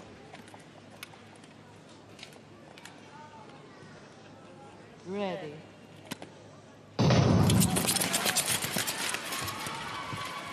Perhaps a bit of a stumble from Jens Van 't Fout, but he gets through it just fine. And we're looking down in 4th, a guy like Siegel, so consistent in any distance. He picked up silver in the 500 in week number 1 in Montreal, off the podium entirely in the 2nd weekend, and he's already making amends from the 1500 meters, but back at the front, Lin Xiaojun to the lead. Jens Van 't Fout playing the defensive game now with Furkan Akar trying to set up a pass. Pietro Siegel stepping out wide, carrying his speed. Here's the opportunity. Van 't Fout goes down, Jens and Siegel can't quite hang on. And as the coming together happens, Melle van het Vout gets through, and I think he gets the win. It's a photo finish. We'll know in just a moment. Zhao Junlin, I actually got to have lunch with his coach this week and says he's just a joy to coach. He's such a natural athlete. Switching over from the Korean team after the 2018 games. Been in Hungary 6 years now with the Liu brothers, who also transferred over to the Chinese team from Team Hungary. So the three of them together have become quite close and become the leaders, from what I can tell in the program. So possible no call coming up here. We'll get a look at it, obviously, but the family Van het Vout will look like they might still get a skater into the A final. Let's see, there is Jens. Is this where he goes down? No, well, this might be. He's attempting a move up the inside and he gets stuck on a block. It is so often with the block, but I'll tell you why. Because, oh, he's upset. Yeah, and the block is so upsetting because it's kind of in your control, but it's one of those things that it's not like he fell on his own. So we're seeing a dive up the inside here by Melle van het Vout, younger brother. How close is that? Let's see. Super close. And 7/1000th of a second, Lin Xiaojun hangs on. Wow, a good stretch for the line. That's also called a reach or a hawk. But they're also looking at the coming together between Sigel and Akar, and it would be Sigel perhaps the aggressor, and Akar would be in that advancement position. But it's up to the officials. They're just letting you know what they are looking for. Decision has been made. To the ice we go. Final decision, penalty number 3 from Italy, and we have an advancement for skater number 31 for Turkey. And it is Sigel penalized. Akar will go into the semifinals. Happy with that, grateful. Grateful for the opportunity to keep skating for his country. So we see those blocks going down. Late change outside to in. So Pietro Sigel trying to finish his pass. He preemptively puts that left hand down in what's called a pivot, but because Furkan Akar is there and there's contact, that's where the trouble comes in. That same track pattern that doesn't cause contact can be considered a clean pass. My first thought is this a first semifinal for Akar? We just had Natalini. It was his first senior medal from what I was reading, and that's why I think there was all the celebrations going on, because I think Natalini had not had an individual international medal before. And a fourth in Montreal week number 2 last season. Either way, heat number 2, Donjanu trying to go for more. Ready. Donjanu, Brandon Kim, Im Jong-un, Liu Xiaowang, and Stan de Smet. And so there are a number of guys who could be more distance experts, like Im and de Smet. But right now, Brandon Kim off to the front. I'm so impressed with that start from Brandon Kim. He is a natural sprinter, using all of his foot speed to get up and challenge William Donjanu, who's having to double check his helmet. So Brandon Kim has time to continue to focus on speed. Can he hold him off? Donjanu up the inside to the lead at the bell. Im Jong-un has some work to do, but he is coming into it. Kim is trying to hang on. This would be a good result for the USA Eagle if he manages to do it, and he does. Donjanu and Kim, 1 and 2. That's a great result for Brandon Kim. He has been into the finals before, but he's taking a gap year from school. He shared with me earlier today what a gift it is to not have to be doing online classes and taking tests in the morning, even on race days. Last year at this event in Beijing, he was actively taking tests and submitting paperwork online, even on race days, and now this year he can fully focus for the Olympics. Off the line, Kim was in position 2, and they were benefited early. There was some early sort of bustling around back there. Im and Liu and de Smet was back there, and there was the stumble. That's right, and that slows down speed. So even though Im didn't necessarily lose position, he lost speed by defending the position and then closing that speed up in a 500. There's just not much time. There's the adjustment to the helmet coming from the arm swing of Brandon Kim, just incidental contact. Donjanu recovering well and sliding up into first. Looks like we didn't even see it originally. They took a second look at that incident between Im and Lou.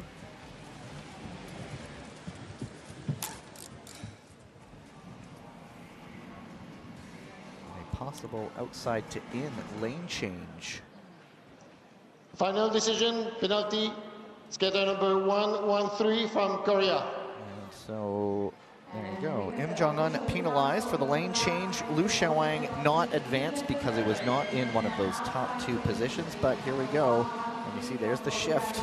That's right, and then he stays there. Oh, and that's the double push. Okay, so typically you come off of your left skate, you go to the right before turning left into the corner, and he never did that. He took a double push that kept him in that defensive position, and that's what got him in trouble.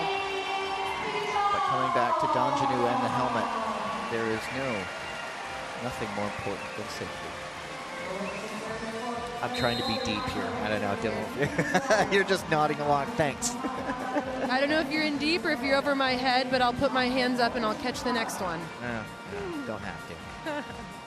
Heat number 3. Well, I think you're saying the safety dance because you really wanted Gdansk. That's what I thought you brought up the safety dance yet, but I'm just saying he Go was, to the start. prioritizing his safety before winning the race. There you go. Ready. Steven Dubois, Yoshinaga Kazuki, Thomas Natalini back for more, Felix Roussel and Felix Pigeon. 2 ice maples out front, building speed. Even though it's a sprinting event, oftentimes those 1,500-meter specialists have just that little kick at the end that the sprinters don't have in the legs. And one of their skaters is through to the semis, trying to make it all 3 entrants, but Yoshinaga Kazuki looking to break that up, but he loses some balance going into the bell lap, and all of that going on behind them as the 2 ice maples almost in unison going for the line, and they both reach, both going top 2. That is the world champion Dubois. And Dubois, I sat with both these skaters earlier in the week, and they just shared what a close, tight-knit family they are as a team, how much they enjoy each other's company, the effort that the coaches put into creating that team environment. And Steven Dubois specifically, being a very mature athlete, he knows how to manage his own training, his own equipment, even his own anxieties. He knows when it's right to call it quits, but we had a talk. It's not always quitting. Sometimes it's resting, and it's knowing your body and knowing how to listen and give it what it needs. You can see he's really feeling comfortable on this ice, even as we see the ruts start to dig in. Now, so that's what's being looked at, possible late pass by Felix Pigeon. Very good recovery from Natalini, keeping his shoulders square with his hips to recover and turn around the corner. And it is Dubois who does take it by that much. Yoshinaga with a 41-2-1-3. And so we do have a possibility of a 1 third-place skater. And yeah, that was quicker than Liu Xiaowang. Remember, we have the Furkan Akar advancement, and so at the moment, Yoshinaga could be into the semifinals. We have one more heat still to come.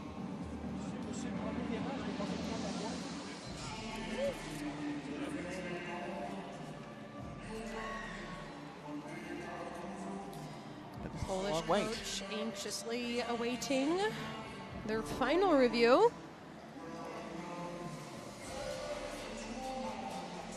Let's see what we can see on the replay. So Felix Pigeon trying to squeeze up the inside. From this angle, it does seem the shoulders are level, but we don't know how deep into the straightaway until they became level. One thing I noticed is that Felix Pigeon did not take a crossover going into that corner, so he knew it was going to be tight. He knew he was running out of space, and the question just becomes, did he get there on time? Two officials there just being thorough, wanting to get it right.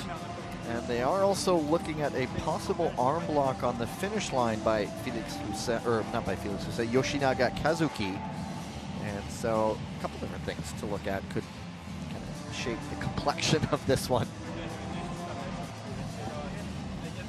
Natalini saying earlier today that he was not going into the day with any expectations for the ice. Everyone's on the same ice, and for him, he'd rather just stay focused on what he can control. Variable. I mean, the weather outside has changed in here. It's been cooler and warmer at different times, and so tough to predict. What's good is that there's been longer time in between races now that we're past those 2 qualifying days. When ice gets to rest, when ice gets to set overnight or over a long lunch break, that does go a long way in helping the quality of the ice. Just like me. Absolutely. Don't we all need to rest every once in a while? Final decision, penalty, skater number 60 from Japan.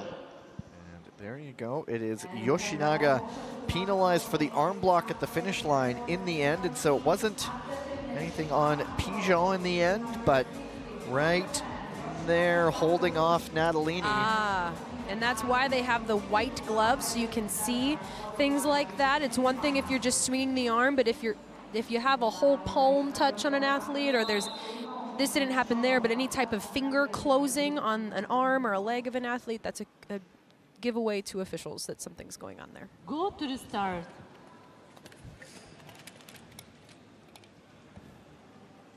Ready. So Natalini 41.24, the time to watch this heat. Sun Long, Miata Shogo, Abzal Ashgaliev of the Kazakh Nomads, Kay Hausman of the Dutch Lions, and Daniel Aibag of the Uzbek Cobras. And Miata just missing out on the World Tour part in his 1500, but sitting in second right now behind Sun Long, a skater equally as dangerous in sprints and distance events. That's right, Miata closing that gap, but I don't see him setting up for a pass. I think he's going to choose a more defensive route, trying to keep Heisman behind him. And Hausman does go down, and Miata, who was fourth in the 1500, I misjudged my ninjas, but he was just off the podium in the 1500, but looking like he will move right along in the 500.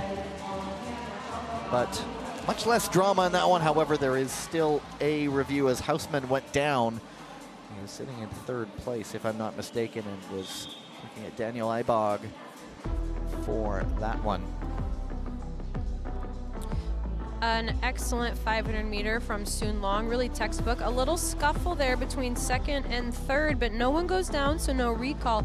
And that sets up Miata Shogo for a really smooth race here in second. You see him bringing the skates through. That's a good sign of comfort. When you see 2 skates on the ice, that's a sign of discomfort. And there's the fall. I didn't see what Aibag was doing going into that corner. We'll have to get another view of it. This one was a quick decision. To the ice we go. Final decision, penalty, skater 153, Uzbekistan. So it is a late pass for Daniel Aibag. And so he is penalized, no advancement. Abzal Ashgaliev of 41.481, not fast enough in third. And so 2 things happening there. That is deemed an illegal late pass, but also Hausman had started to put his left hand down on that pivot. So either way, whether that's the late pass or not, there was that added contact with the Hausman putting his left arm down. There you go, 2 qualifiers, Miata into the semis along with Sun Long now. And there is a full list of the qualifiers. A car, 1 advancement, and the 1 third place going to Thomas Natalini. See how much confidence is surging through him already with a medal today. And see the next event coming up. Women's 1,000 meters, B will lead to A. And this race, remember, we'll just have 4 skaters, and it's going to be a very cramped 1,000-meter final. And what we see from last year is the World Tour Overall 1, Kristen Santos Griswold, and the World Overall 2, Chandra Felsborg, together here in this B final. That is a testament to how everyone is strong at this stage of the racing. Anyone can move on to A final. Anyone can come down and race in B final. There's no time here, so we're going to see more strategy and tactics. They will get their individual introductions. Santos almost jiving along to the eye of the tiger they're playing here.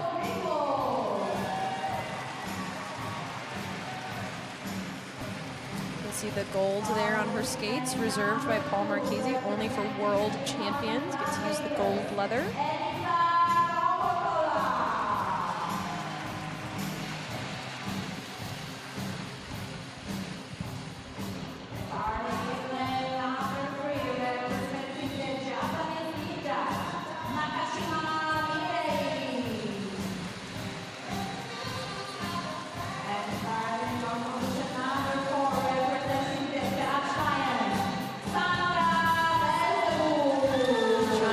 Starting the trend there with the face shield over the glasses. She and her sister both. It's neat. There's a magnet that attaches to the helmet.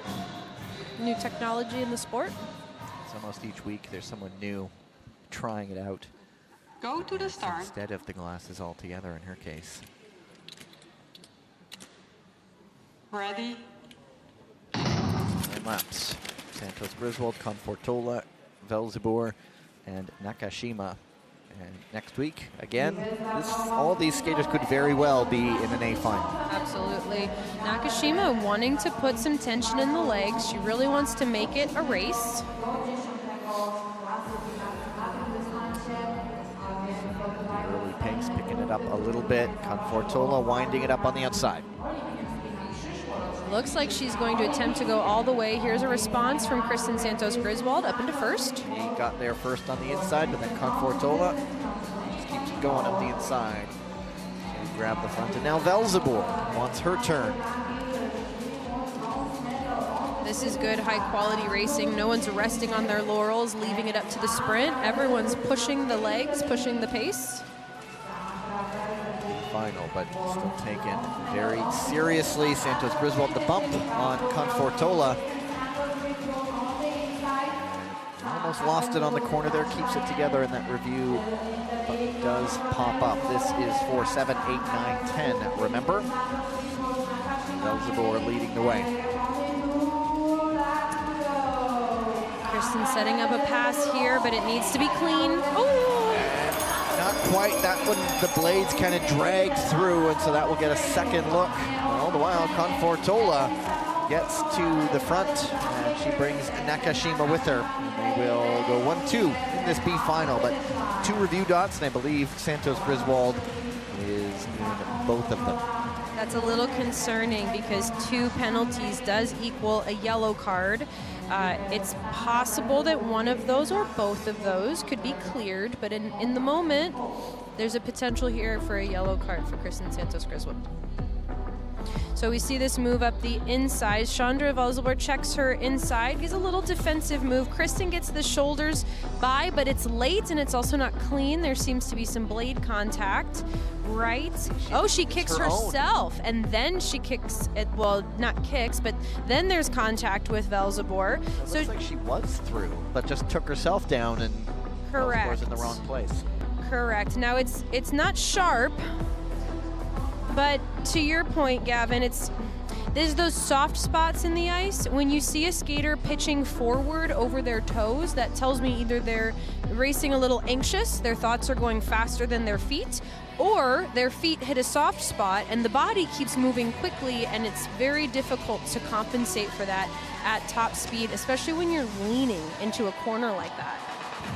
There is the magnet. We talked about that. This lifts right off. And you know what happens? This happened to Corinne Stoddard at the last Olympic Games, her first Olympic Games. Her glasses, her knee came up, hit her in the nose. I think I'm remembering this right. And her glasses dug into the bridge of her nose, and ultimately a broken nose from that. Final decision, penalty, number 1, USA. Oh, dear.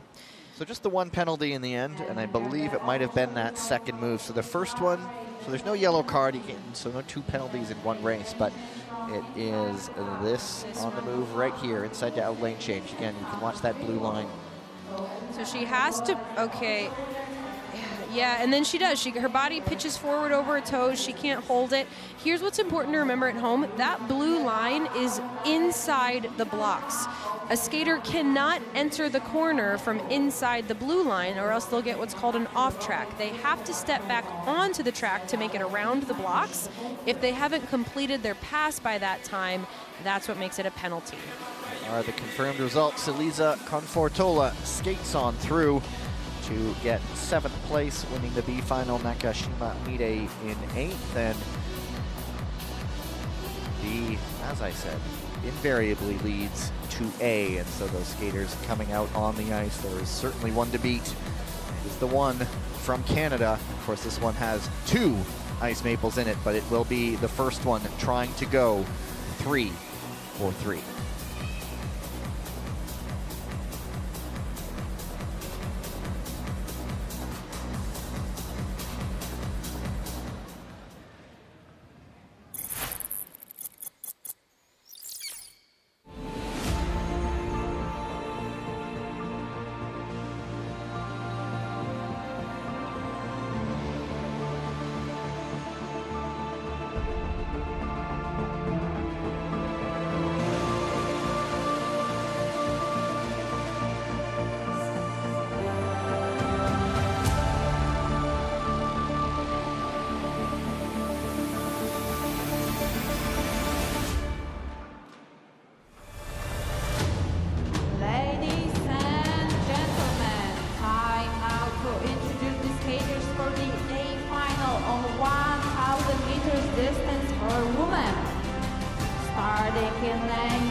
Starting in lane number 3, representing the Italian Gladiators, Chiara Betti.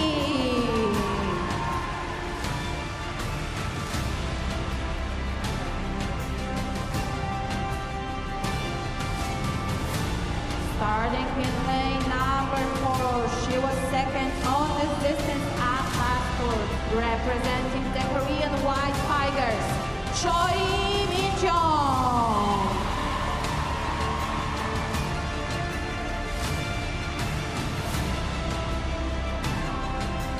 Starting in lane number 5, she was third on this distance at the first World Tour, representing the USA Eagles, Corinne Stoddard.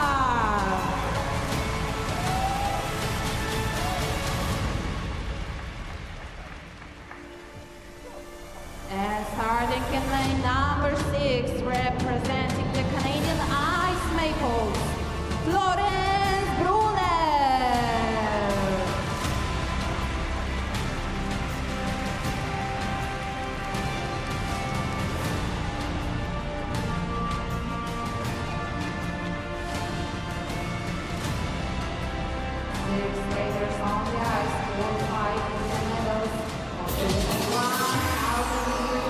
So in a packed start line like this in 1,000 meters, Catherine, what is there to be mindful of?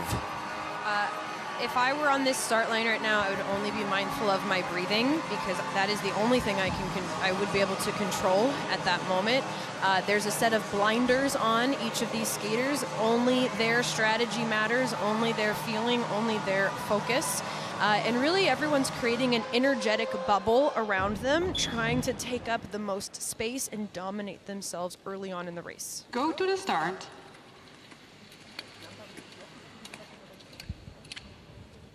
Ready.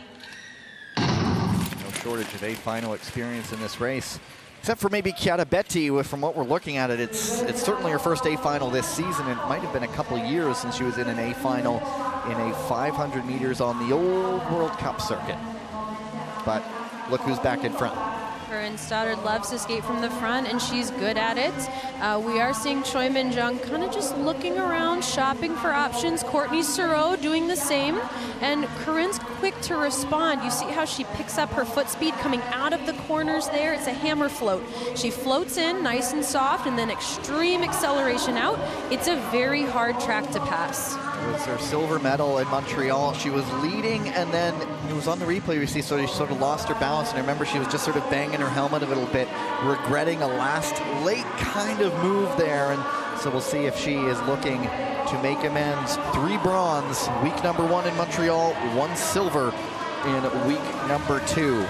She is really testing herself here. This is a stacked field, and she's saying, I've got legs, watch me. Let's see if she can hold it. Courtney Sureau wants to move up. Hannah Desmet killing speed right there. Let's see, where's the move coming? Sureau has done this before. She's looking around the outside. It's not there this time around. 1 to go. Stoddard in the front as Sureau drops back. It's going to be Hannah Desmet chasing. Here comes Sureau again. Desmet up the inside. The world champion. Can she hang it around the corner? She does, and goes first. Wow. A great burst of speed towards the end by Hannah Desmet and Courtney Sureau. Hannah clearly happy with that. And this is the risk of leading from start to finish. It's not just whether or not you have the legs to do it. It's the fact that leading is harder than following in this sport. So you have elite level skaters getting to conserve energy from behind. They're going, here's Hannah going straight over to her team, to her coaches to celebrate her first World Tour win of the season. Of the season without a medal in Montreal through 2 weeks. And they will just confirm the results. Start again, the hands on the helmet. So close again. She was 3rd over the line. They are confirming the results. There is that 1 review dot, and it looked like it was in that dash to the line that maybe there was some shoulders. Now, let's remember one thing about Corinne Stoddard is that she really hung around that 4th and 5th spot for a long time before she got onto the podium.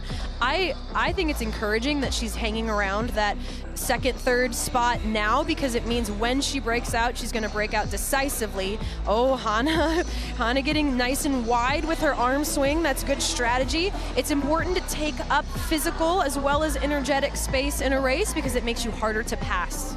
And the results are official. It is Desmet for gold, Sureau reaching for silver, just ahead of Corinne Stoddard. And so for the American, a 4th bronze medal of the season. But Desmet back to the top of the podium.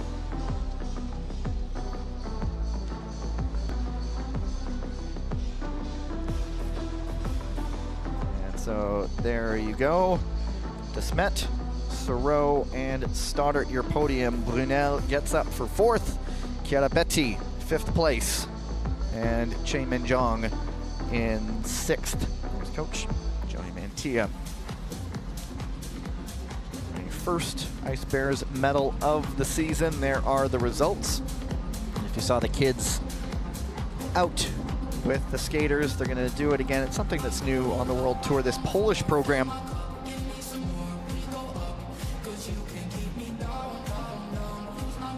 Is the Golden Skate program. It's the most popular program for beginners. It's by the Polish Skating Federation, and they do it for both short and long track. They host a number of races throughout the year, and they even provide assistance with providing some equipment for kids who want to get into skating. And when cost could be prohibitive for many people, any help in that regard is absolutely massive. A great program to get kids into skating, and they get to now go side by side with some of the best in the world.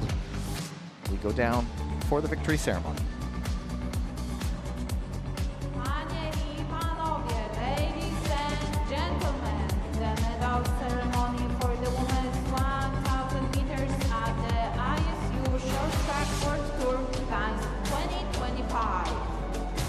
The medals will be presented by the assistant referee, Mr. Peter Wolf. In 3rd place and winner of the bronze medal from the United States of America, representing the USA Eagles, Corinne Stoddard.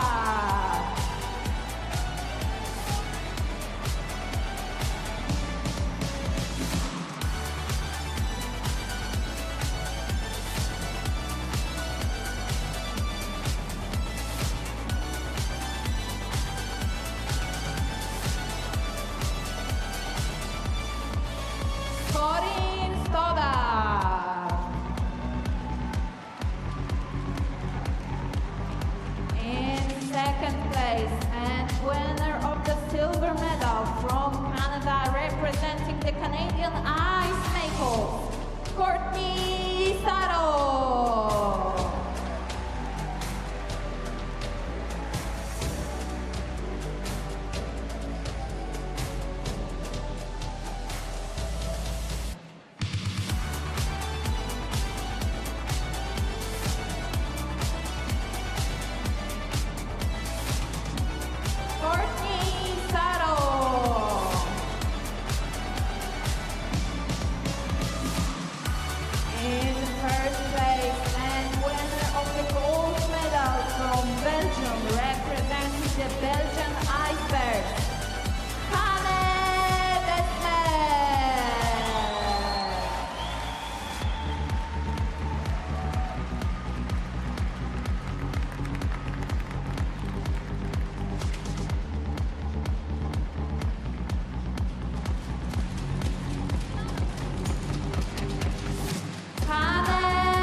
Ladies and gentlemen, the medalists.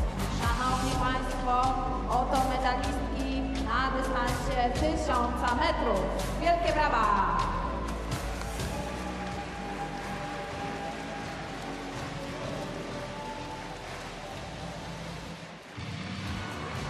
Desmet topping the podium for the first time this season. She is the reigning world champion in the 1,000 meters. That will also be a good 100-point shot in the arm to her Crystal Globe ranking. Soro still leading the way. So she'll drop a few points, but not much to Desmet. But Soro also add a few points over Stoddard. There should be a big shake-up as well tomorrow as the women will do the 500 and the 1,500. Race. What does it mean to win your first World Tour gold of the season? It feels great. Yeah, I had to find my way back on the top of the podium, but I did it this weekend, so I'm super happy with that. Amazing. Walk us through the last lap of that race. Well, I was trying to save it and see if I could make a move at the very last second, and then Corey had a little slip. So that was unfortunate for her, but that made it easier for me. So, congratulations. Can you throw this to the crowd? I can try. Maybe other side. She's gonna do her best, folks. Let's give her some love, huh? Woo!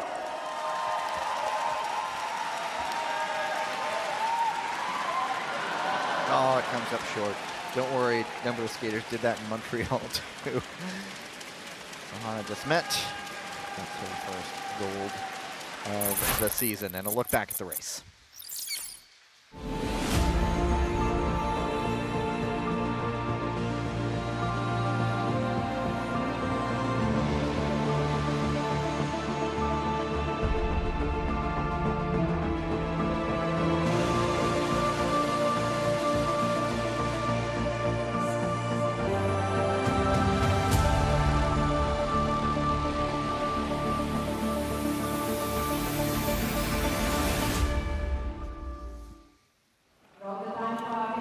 Zipping right along through our World Tour program. Not done just yet for the next ice flood.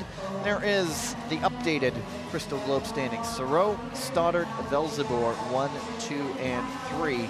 Desmet now jumping up into 5th with 100 points. But a good day tomorrow by any skater. See a big reshuffling there now into the men's 500-meter semifinals. After this, we will head into the resurfacing break. Heat number 1, 2 ice maples, Donjanu, Roussel, and then Thomas Natalini, Lin Xiaojun, and Mela Van het Vout. Top 2 from each race, and up to 1 fastest third-place skater will go to the A final. Go to the start.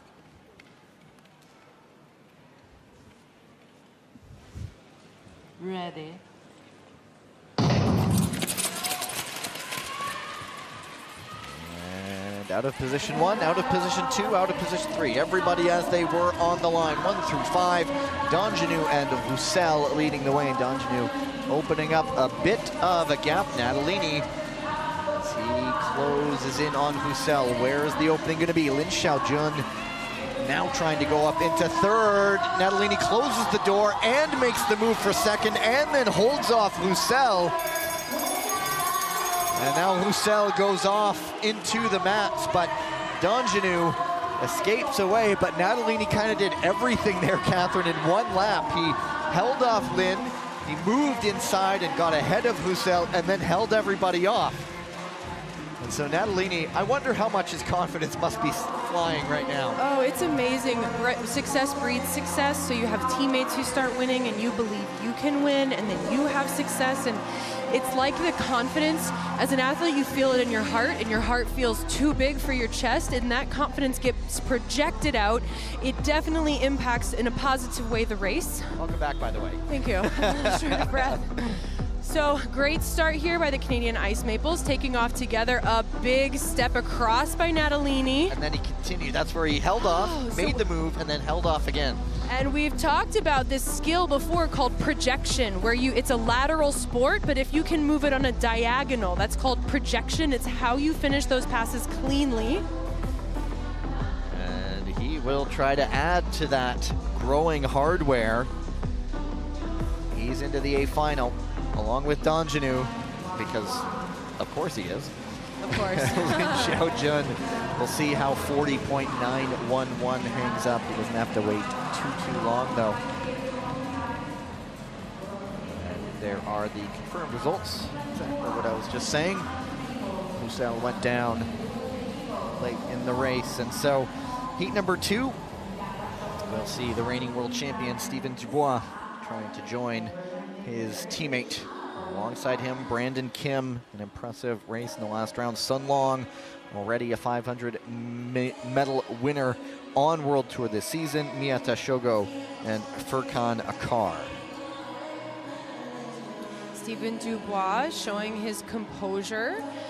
Doesn't look up, doesn't look down. Miyata looking very focused. And remember, Gavin, everyone has what's called their blinders on. Truly, we talk about energy management a lot, but there's an internal energy, there's an internal fire that has to be channeled when you're under this type of pressure, when you're feeling this kind of nervous.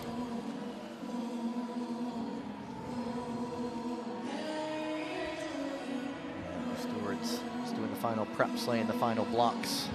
Actually readjusting some of them, taking a different line. That's right. So we have 7 tracks that can get reused, and what's happened, they've found a spot on the track. So that's why they're moving the blocks to get away from that.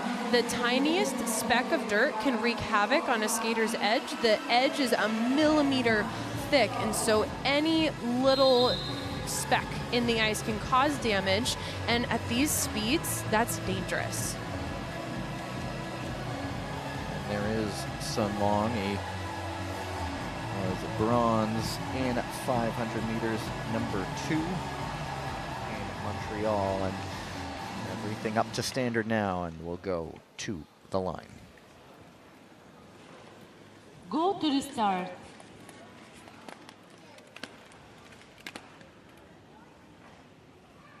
Ready.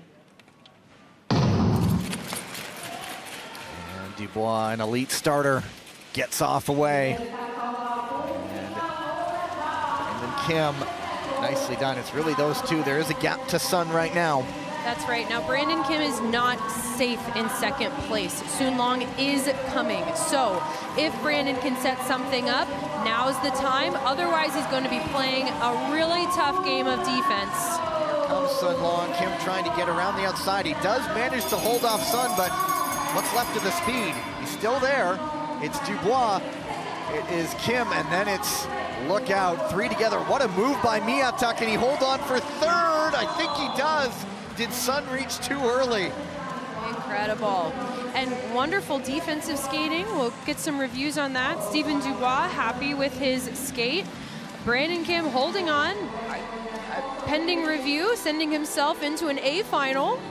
A little bit. Heat 1 was a little bit quicker, so if we're looking for the third place, it would likely be Lin Xiaojun. still a beautiful move by Miyata, and what Brandon Kim was able to do when he was blocking those passes from Sun Long was to jam the pack, and it creates an accordion effect. Everybody has to re-accelerate after that happens, and that burns up the legs. You can only do that once or twice in a race before you're just finished. Steven Dubois coming around. He's got those two different skates on. Again, that gold leather signifying world champion status. And I think we noticed he has two different brands of skates. Correct, too. an Apex. I think that's an Apex on, well, no, maybe that's Laurent Dagnon's brand of boot. I'll have to do some research, but that's a Marchese there on the left. Seems like he's happy with it. And I believe the results are now official. So yes, Dubois and Kim to move on to the A final. And Lin Xiaojun has that one fastest third place time and will be the 5th entrance into the A final. There's a look at the heat results, and then you'll get a list of who will be in the other events. There you go. There's your A final coming up. Fortunately, you don't have to wait long. That will be right after the women's 3,000 meter relay semifinals. There's the B final. Those relay semifinals are our next event coming up after the ice resurfacing break. 4:23 local time. That is in 12 minutes from now. See you soon.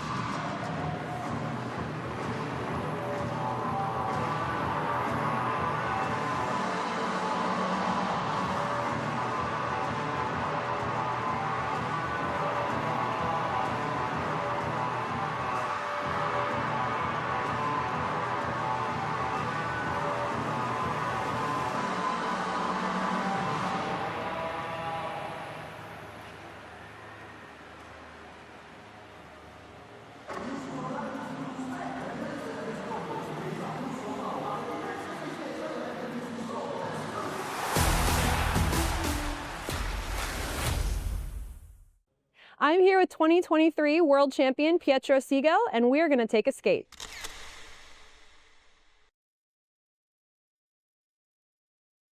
Well, I wanted to ask you some questions today, a couple things, but first about your family. Can you tell us a little bit about your dad? Yeah, my dad, it was a world championship in long track, not short track, and in 1992 in Calgary. And yeah, he also did short track, and he did one world championship of short track. I started for my dad to skate, and also with my sister, and I did both until 20 years old. Yeah, I decided short track, and my dad is happy. And yeah. Is there anything about your dad that inspires you, or now or when you were a kid? Wow, almost everything. I think it's in the big parties mentality maybe, and like physical. Yeah, we are, I think, similar because he did all round, and I feel a little bit more all round than other skate, and not so specific on the specific distance. And you also share some special moments with your sister, is that right? Yeah, for sure. We did the Olympics together, we did a lot of race with mixed relay, we share a lot of time and a lot of training, and also the race all the weekend, and yeah. Wonderful. Do you feel that your mixed team relay has an advantage with you two together? I think yes, because yeah, I skated from the first time with her, and that's why I think it's an advantage, because there is a lot of feeling, and I can push better, and I can push good, because the exchange is solid. So obviously Olympic season coming up. What goals do you have for yourself? For myself, do the best race. If I can do this, I will really happy with the result, because I know I can do more. Wonderful. Thank you so much. Yeah, good to chat with you. Good luck. Bye. Yeah, see you.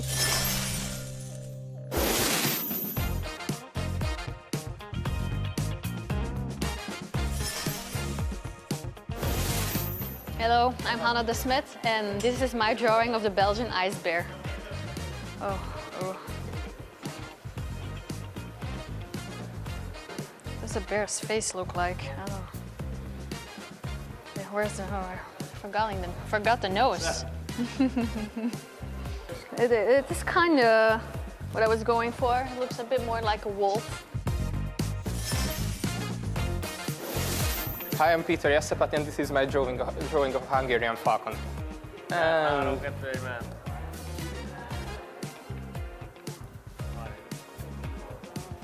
I think it's done. Better than I expected. I think it's pretty good.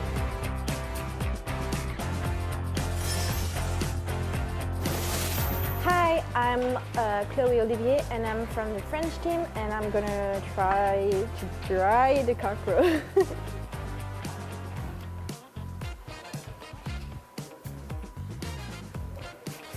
It's not too bad. It's not that bad.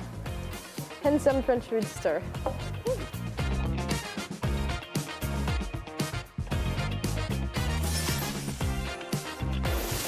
Mongolian saga.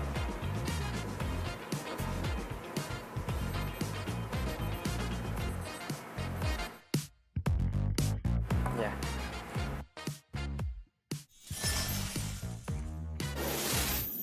Hello, my name is Su Jin Peng, and my team is Chinese Taipei, and I will draw the bluebird. Okay. Okay.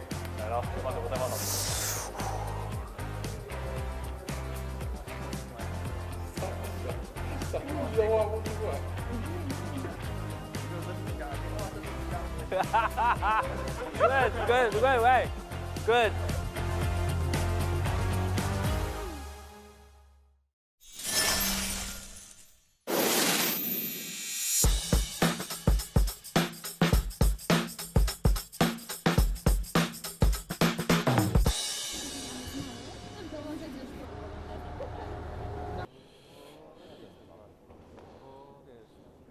I put the lap times on there just as a guide. Okay. They were the zones that we talked about, right? Yep.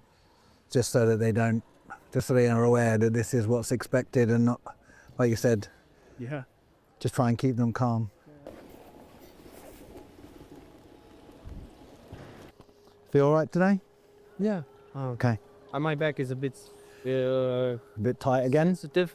Yeah, but I think it's just on the gym. But it's only if I do some explosive movements, so today I'm taking it very easy. Yeah, that's the goal, just to keep it steady. We're going to start with a 9 lap. Group 1, Moon will lead. Group 2, Hannah will lead. Technical focus, okay? So again, we got here a guideline for the lap time. So we don't start going too fast or too hard. It's not supposed to be super hard today. Focus with the quality of your position, the quality of your movement, yeah? Focus your technique. All you've got to do is focus on doing the best job you can, yeah? And then things will take care of itself, yeah? So don't worry about that, just do a good job and it'll take care of itself, yeah?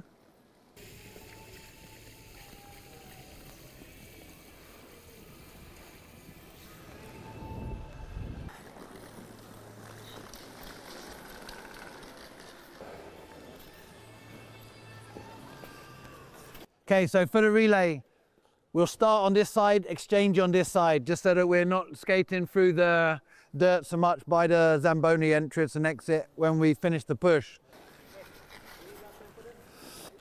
Mark, remember a little bit longer on the left leg, yeah?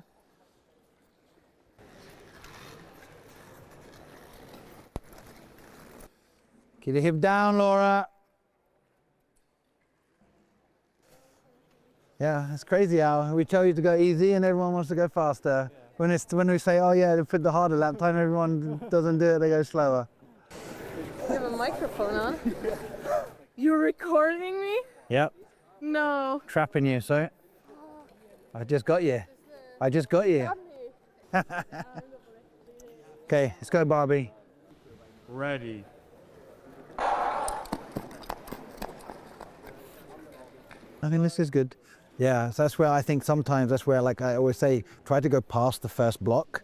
Then you have the space to then you can lean in and get a better rhythm. And again, I think the key for you is again not to rush it in terms of where we start pushing backwards more, but actually staying low and opening the stride up with the rhythm. You understand what I mean? How you doing, Sean? You skated after us yesterday as well, right? What's up, mate? Are you the one throwing ice? Not me, it was Xiaowang. How can we get thrown ice if he hasn't been on the ice yet? Oh, you're too smart, Laura. I know. They already told me that. Also that I'm special. Yeah, you special, all right. Oh, you still have the mic on? Oh no. Please delete this from the game. No, please guys, stop.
Racing lights brought back up inside the Hala Olivia in Gdansk, Poland, setting us back up for semi-finals of the women's 3,000 meter relay. Heat number 1, Italian Gladiators, Korean White Tigers, Japanese Ninjas, and French Roosters. A reminder, the Canadian Ice Maples, the leaders in this, in the Team Crystal Globe standings, did not advanced past the quarterfinals as they were penalized in their race on Thursday in the quarterfinal.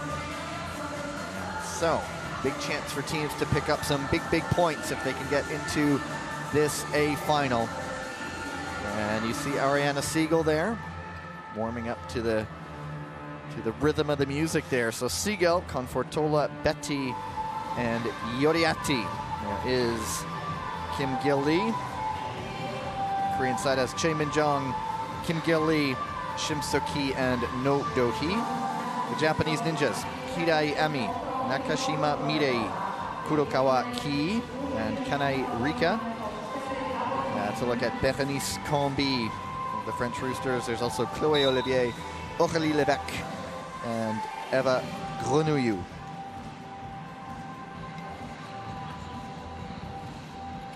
There is Kim once again. She had the honor of wearing the first Crystal Globe helmet last season as the Crystal Globe winner in the final season on World Cup. And Italy, I always notice they stick Ariana Siegel up there start. ahead of everybody else. Ready? It's right up on the inside. The skater's going by her now. She's the only one. Actually, it's Yoriati. She's covering the first half lap in case someone falls and they don't call it back. It is Siegel starting for the Gladiators.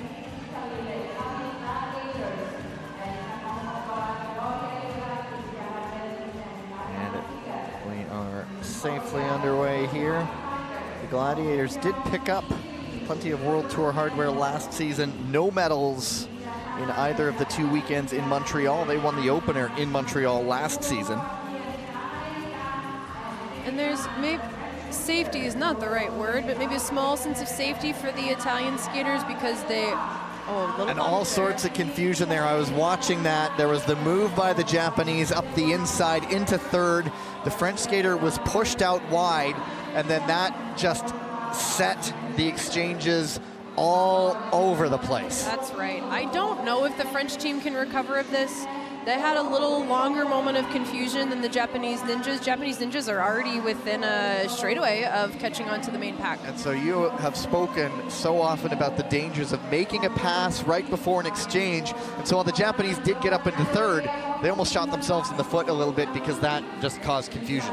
That's right. It's very difficult. There are teams that do it very well, but really what the make or break is how comfortable are you holding your ground when everyone around you is playing bumper cars.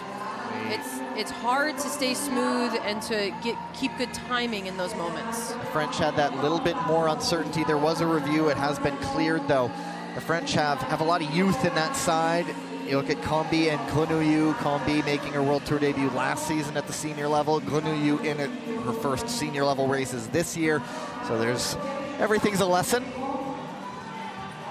But the Japanese have almost made it back up, but now the White Tigers and the Gladiators are just picking it up that much more, and so it must be so difficult to see them get closer, but then once the speed picks up, they might start to drift away again. That's right, and Japan is almost on, but like Gavin said, Korea is picking it up, so Japan's been sprinting for a long time now. At least they're in the draft now, but this pace is blistering fast. Let's see if they can hold it. And actually, there's some different skaters. It isn't, I believe, Shim Suk-hee on the ice, but it is No-Do-hee now. So there was a late change to that Japanese roster. Actually, a couple late changes. Originally, Chae Min-jung was on there. She's not on the ice either. So the Korean White Tigers have made some changes from when they submitted their roster. That's right, and it's really well, you can go both ways. It's an advantage for the Italian Gladiators that they can stick like glue onto the White Tigers. They don't have to be offensive in this race. They can focus on the defensive, and then that's a disadvantage for the Japanese Ninjas, because if you just have to pass one person, that's not so bad, but if you have to pass two or you have to slip into a small little space, that's dangerous. The top two teams go to the A final. The other two will go for the B final. And the Korean White Tigers are topping the standings right now. Yoriati tries to move, can't get through, and that drops the speed, and that allows the Ninjas to move through.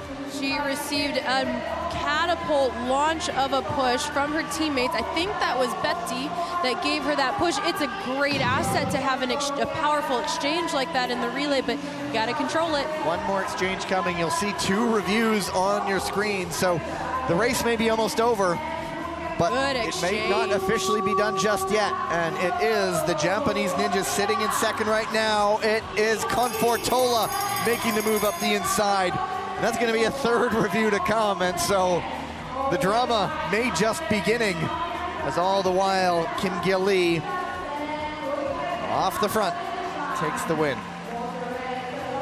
Well, a smooth race by the Korean White Tigers, a bit of a chaotic fighting race, especially there at the end for the Italian Gladiators. Now, remember, the host country does get an automatic spot. Gavin's pointing something out. I was just looking at Yoriati and Betty having a bit of a discussion. You mentioned that exchange. Yes. And yeah, they're a little animated. Yeah. The emotions are high, but they're also looking up at the screen, so they're going to see it. But yeah, sorry, I was interrupting. I was just pointing. I was like, oh, that's interesting.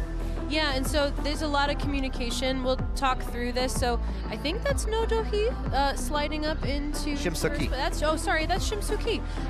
She's a relay specialist here at this event and will also be at the Olympics. So good timing there. Big push.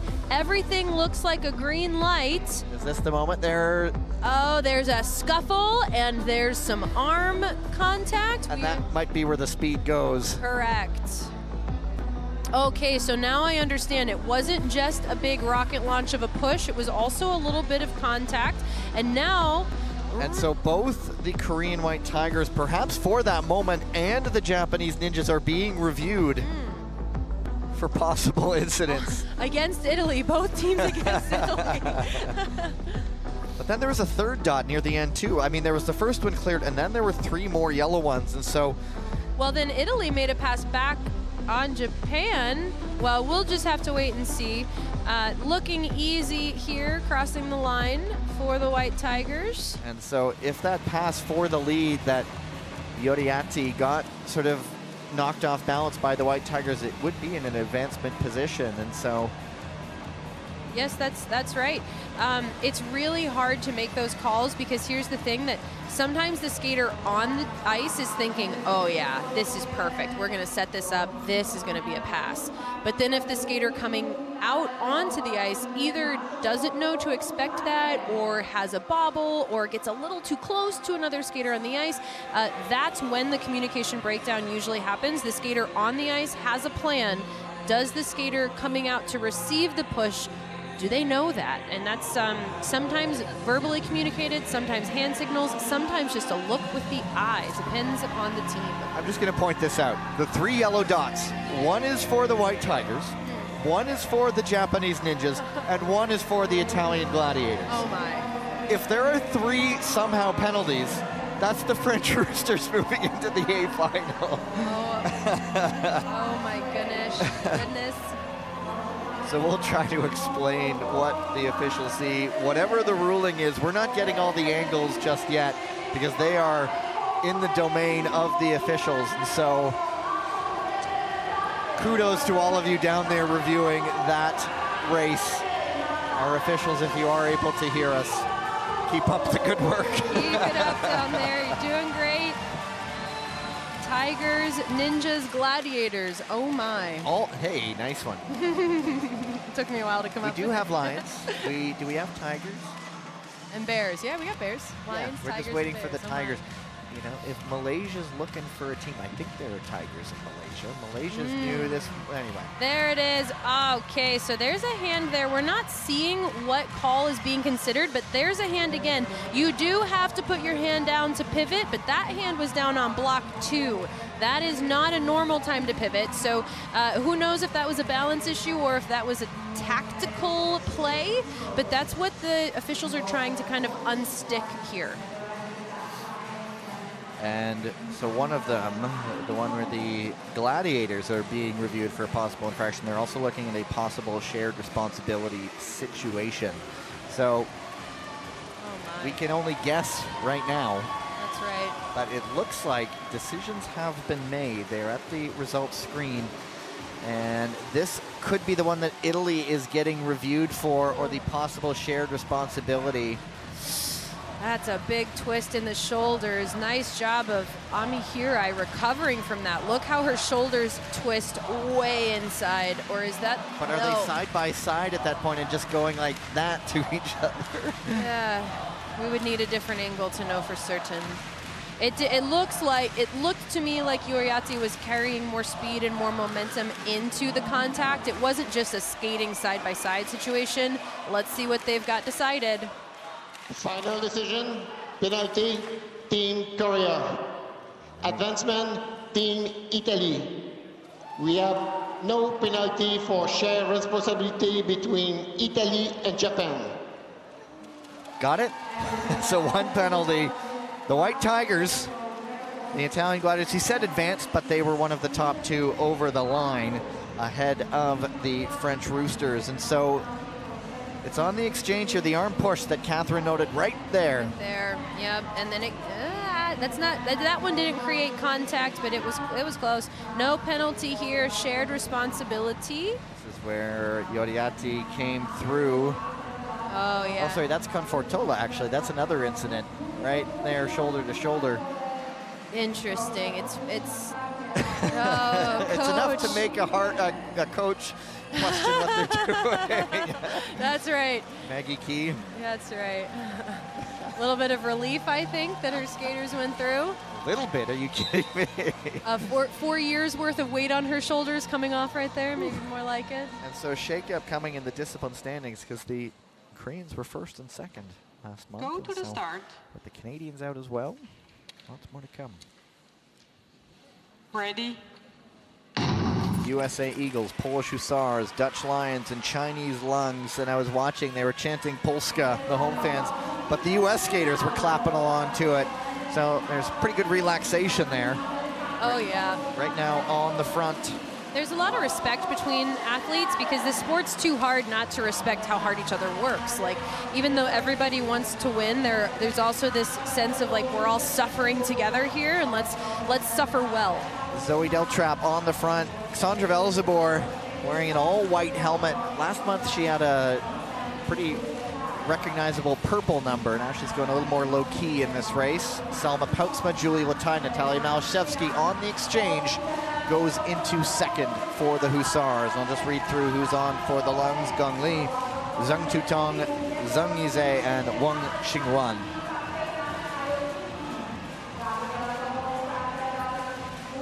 Corinne Stoddard closing that gap, going wide into the turn, setting something up. She needs to call it out to her teammate, Kristen Santos, who's already reacting and is there right on time.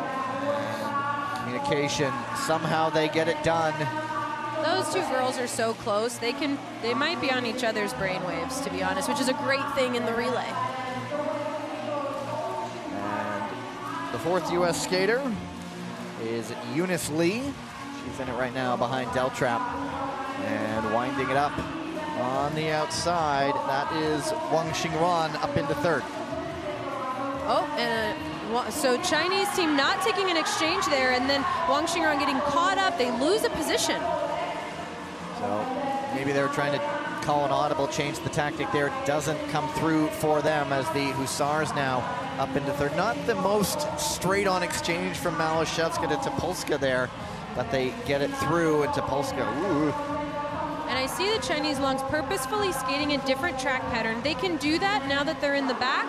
That might be to avoid bad ice, that might be to conserve energy, or another thing, it's important to look, where are the holes? I can see the holes and where to pass. Once you see where they are, it's easier to execute.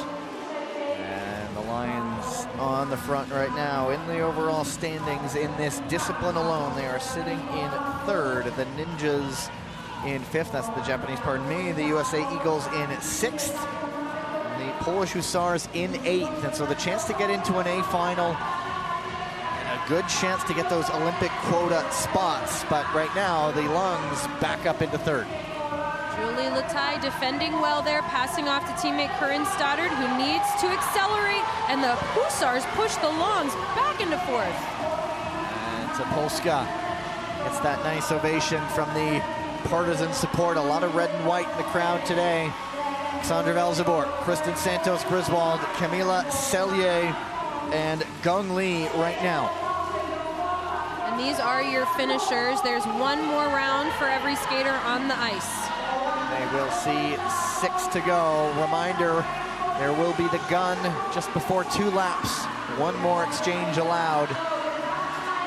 But it is anyone's race right now off the exchange. The Lungs miss it. And that time, I don't know if it was intentional. They just got caught up in traffic. Their skater was in the inside, but the skater was on the ice, was stuck on the outside. That's right, and it's hard because it's hard. It's not hard because they're doing something wrong. It really is that hard, folks.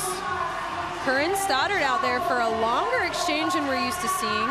And up the inside, here she comes. Santos Griswold awaits. And now the dash to the finish. It's Santos Griswold, Sandra Velzebor. But look out, here comes Camila Sellier. If there is any late drama, and she just goes a little too wide as Velzebor goes back up the inside. Kristen needs to defend here to the line. Here comes Sellier. She's going to reach, not going to do it though. And it's the Lions and USA Eagles, 1 and 2. So drama of a different sort. That one was for all of the reviews. This one was just a lot of quality racing. Yes, a lot of back and forth, and I have to wonder a little bit, you know, sometimes when passing isn't necessary, but you do still see that back and forth happening between a couple of teams or a couple of skaters. They're gaining experience for one, but they're also doing like a mental flex here of like, I'm not gonna let you lead. I'm not gonna let you beat me. I don't have to win, but I'll show you that I can. And that definitely matters going into an A final, that little mental edge.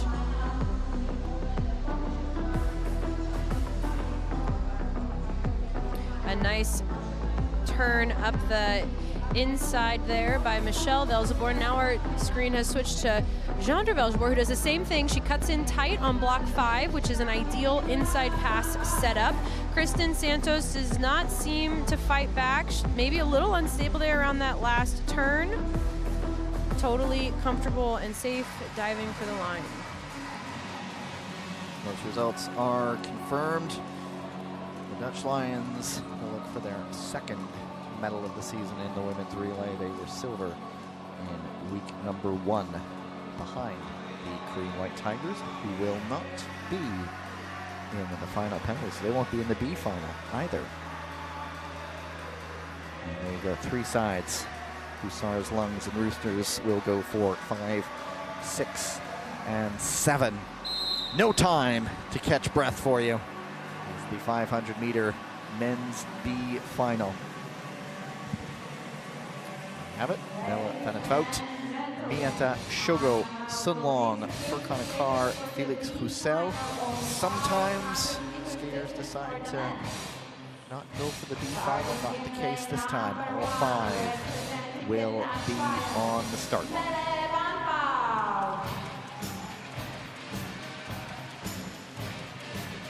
Starting in lane number 2, representing the Japanese ninjas, Miata Shogo. Starting in lane number 3, representing the Chinese Longs, Su Long. Starting in lane number 4, representing British Anatolian Parks, Furkan Akar. And starting in lane number 5, representing the Canadian Ice Maples, Felix Rousset. There you have it. The battle for 6 to 10. And folks, don't think the B final is any less exciting, because I just caught Gavin Go to the Gdansking. start. They were playing Eye of the Tiger. You can't help. I couldn't help myself. Ready. Act like I don't do what I do, and I do get into the mood quite a bit. And, you know, finals, we got to get up, we got to get moving. Anyway, Oh my. everybody, that was after the corner. Everybody stays on their feet, though, but Mela Vanetvout, ahead of Miata Shogo, Furkan Akar. Like he's sizing up a move, stumbles, doesn't quite have it, but yes, he does get there on the inside. Miata was nice. That was friendly by Miata. Here comes Felix Roussel. Miata still being conservative, avoiding penalties and crashes, and then fighting back. Miata back up into 3rd. Akar, this would be a great result for Furkan Akar. Winning a B final, looks like he will do just that. And that is a massive result for that young man. I would imagine that was his best career result. I remember back in Rotterdam, it was a big moment when he got to the quarterfinals. Certainly. And here he is winning a B final. He had his staff there on the side, and we keep waiting for that Turkish Anatolian par side. And that's just a big moment for him. A nice result, and he appreciates the moment too. And they've really invested in that program and also in their coaching staff. Furkan Akar was the first Olympic short track speed skater ever from Turkey, just in Beijing a few years back. So Flag bearer as well. Oh yes, that's right. So to go from first time for the country in the Olympics to now a skater ranking in the top 6, that's incredible. But we do see some feet go flying there by Sun Long. A late inside pass by Furkan. It's close. His shoulders are by. We see that little kangaroo hop going in. It's very hard to do, but it's also very athletic, and it's better for your speed than when an athlete gets stuck 2-footing going into the turn. So we approach in January, or February rather, for the Olympics, and you know, there are those guys who are just on the outside knocking in, Catherine, and I wonder who's going to have that confidence to step in the line in Milan and maybe surprise a few people. Let me tell you from experience, and my first Olympic trials was in 2006. I have never not seen something crazy happen at an Olympics. There is always someone who really should have been there, who doesn't get it, and someone who you never would have guessed overperforming and having the races of their life in that instance. Something magic happens at the Olympics, folks. And information of the results. A good result for Melle van het Wout, too. A guy who has dealt with his share of injuries, comes in here, and he did well in Montreal as well. And the Van het Wout family has said they would love to compete in an Olympics together. Doing a pretty good chance of getting that if he can come second in the B final here. So, B, now A. And what awaits? Is there a growing legend for William Dongenew? Or could his own teammate take the moment? Just so much, but I think they're actually still confirming that B final. They're just re-watching it in the end. But have they made the results official? Yeah, No. they did. Oh, they did. Okay, good. But I just see officials looking at the screen and yeah. They have safely set up the trophy. And the first description is lovely. And all I remember is them saying how heavy it is. But it's safely out there. It's time to put on a show here in Gdansk.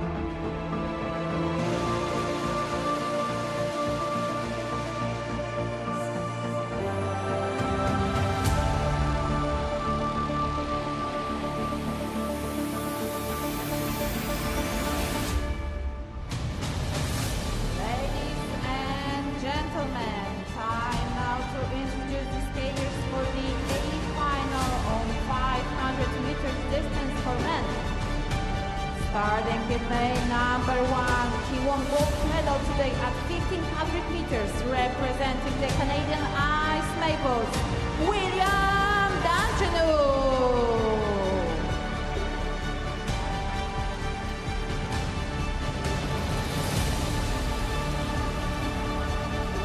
Starting in lane number 2, he won silver medal today at 1500 meters, representing the Italian gladiators, Thomas Nadalini.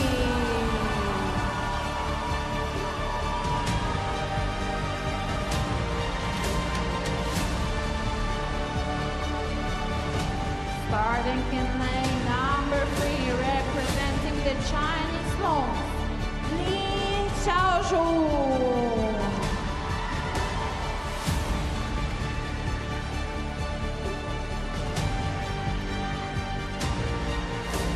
Starting in lane number 4, the reigning world champion on this distance, representing the Canadian Ice Maples, Steven Dubois.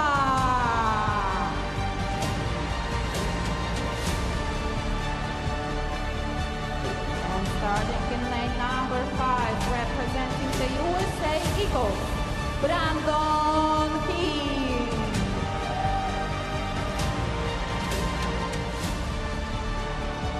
Strikes me as amazing that there's the 500-meter world champion in this distance, and he's almost second fiddle to the big man on his own team. And that Canadian side just showing the depth and strength that they have.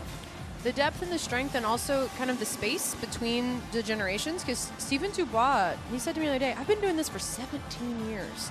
And William Dongenew just recently coming up and exploding on the World Tour circuit. So we really have the veteran of the team here in Steven Dubois, and the newcomer, William Dongenew. And that's them joking together on the ice as they get going. So it's an A final, but they're out for a friendly skate today.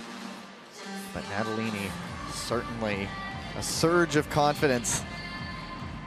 And Lin Xiaojun, what might he do? Brandon Kim, also a guy who's looking like he's got plenty of confidence right now.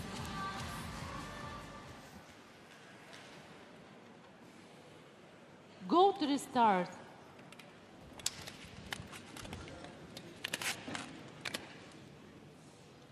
Ready. So often a great starter, he has to come out of position 4, and he's not going to be able to get ahead of anybody, and that allows the door to be opened for Brandon Kim into 4th. That's right. And remember, it's not how you start, it's how you finish. The 500 meter can be a long race if you race with patience. Everyone's at top speed right now.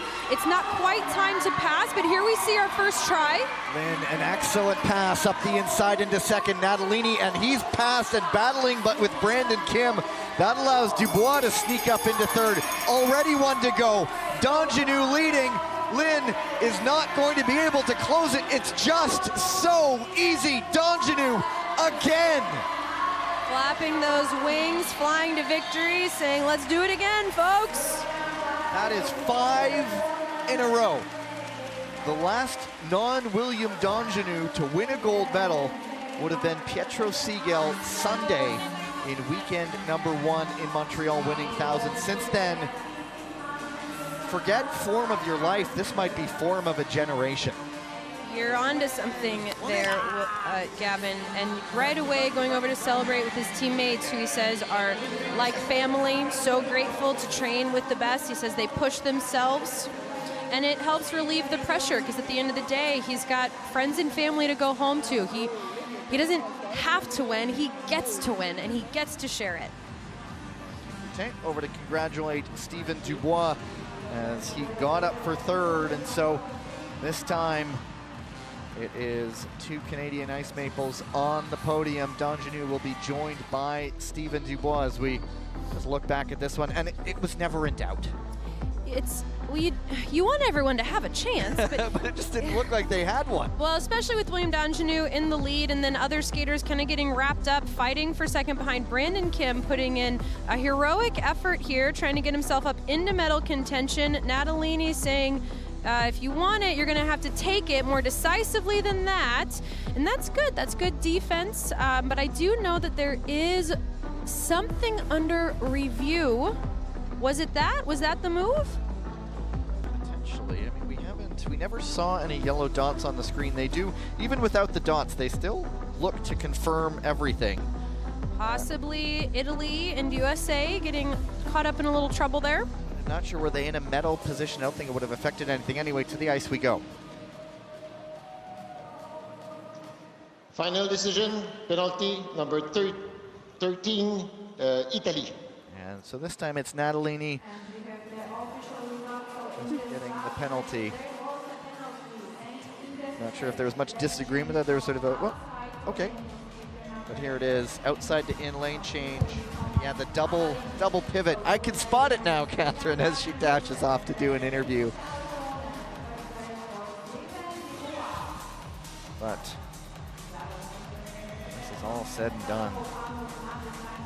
William Donjanu. You are out of superlatives to describe the form he is in right now.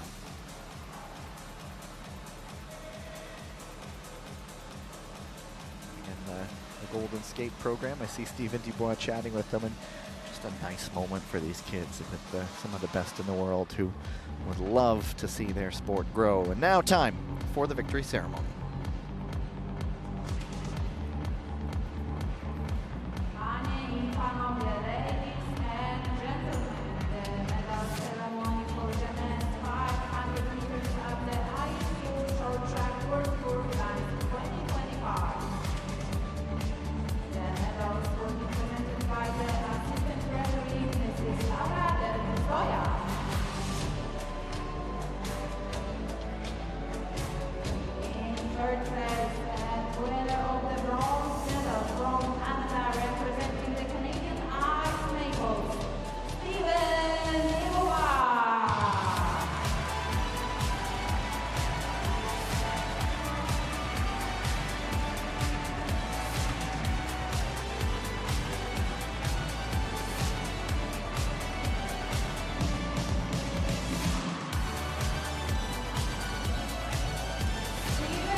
place and winner of the gold medal from Canada, representing the Canadian Ice Maples, William D'Angelo.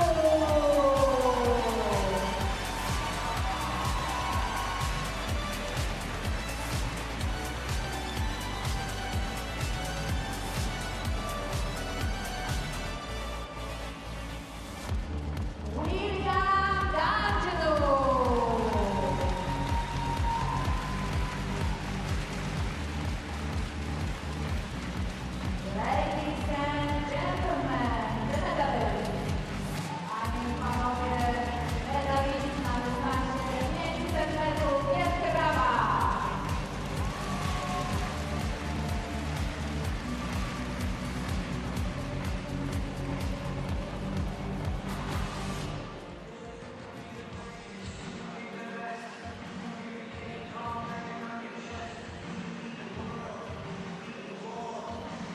Good silver medal for Lin Xiaojun. He's coming in. I mean, he's a top skater. His ranking had slipped in the 500 to the 34th, and so just a good result for him stepping back to the front. But if D'Angelo hasn't clinched the Crystal Globe already, it is got to be very, very close. I mean, I guess someone could score 4 straight individual golds and pick up 400 points, and somehow D'Angelo gets 0. To Catherine, sorry. It's always nice, especially with Steven. Man, every time I come here, it's a problem, right? But yeah, it's super nice. We share great team chemistry, so we always want to try and get 3 guys on the podium. I think Felix was super close this time, coming from the preliminaries and going so far is very impressive, and I hope we get to see him again next week. Thank you, William. Will you throw that out to the crowd? Didn't put it past that Canadian side to get all 3 on the podium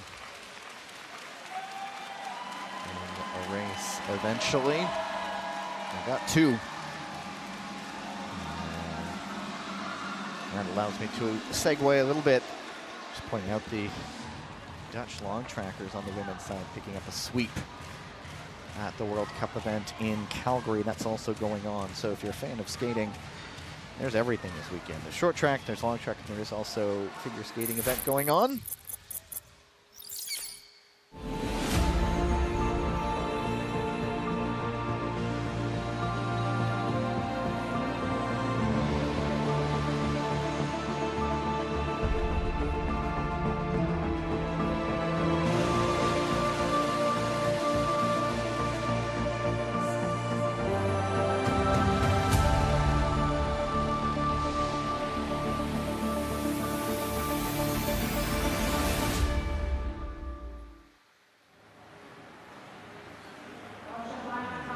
Going to see updated look at the Crystal Globe standings and the story of one man right now. Just a note, competition resuming at 5:12 local time. That's about 14 minutes from now. There you have it. It is 210 points, the margin right now. And it is almost too much for the rest of the world. Incredible season he's having. And of course, he is also eyeing February in Milan. Next break coming up. See you on the other side for the women's 3,000 meter relay finals.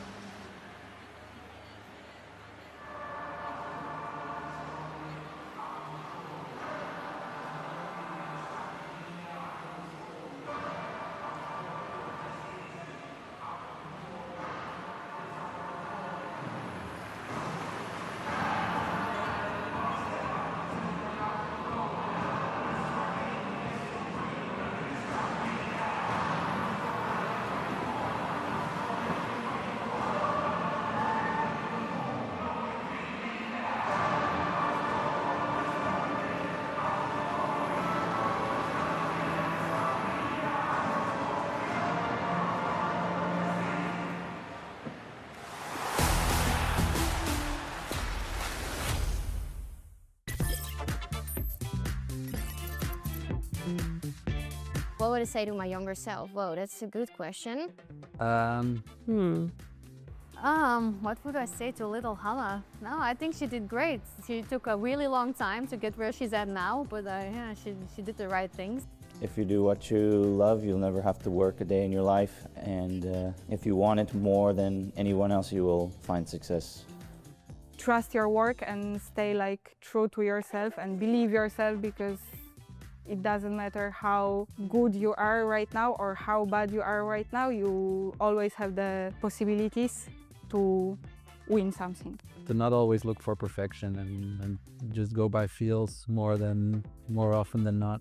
Work on your technique. It's more important than you think it is. Young Corey didn't understand the technique is how you go fast. I would say just believe in yourself, because it's hard and you have to be prepared for that. I wouldn't have to tell her that much. I was just having fun. I think what I'm doing now was definitely something I really wanted and hoped for, but I also didn't really look that far, I think, into the future, and I just enjoyed racing. It's very important that you get like joy out of every part of the process, I would say. 지금처럼만 열심히 해서 너의 모든 목표를 이뤘으면 좋겠다. Never give up. You just enjoy the skate. Don't get too far ahead of yourself where you forget to kind of look around and enjoy those beautiful moments of short track. Stay strong and keep going, no matter what. I would say relax and have fun and don't care what other people think. Just go your own route and you'll be great. I feel like I would have a lot to learn from that kid, William, that just went on the ice and enjoyed every day. And that's how I try to live my skating journey.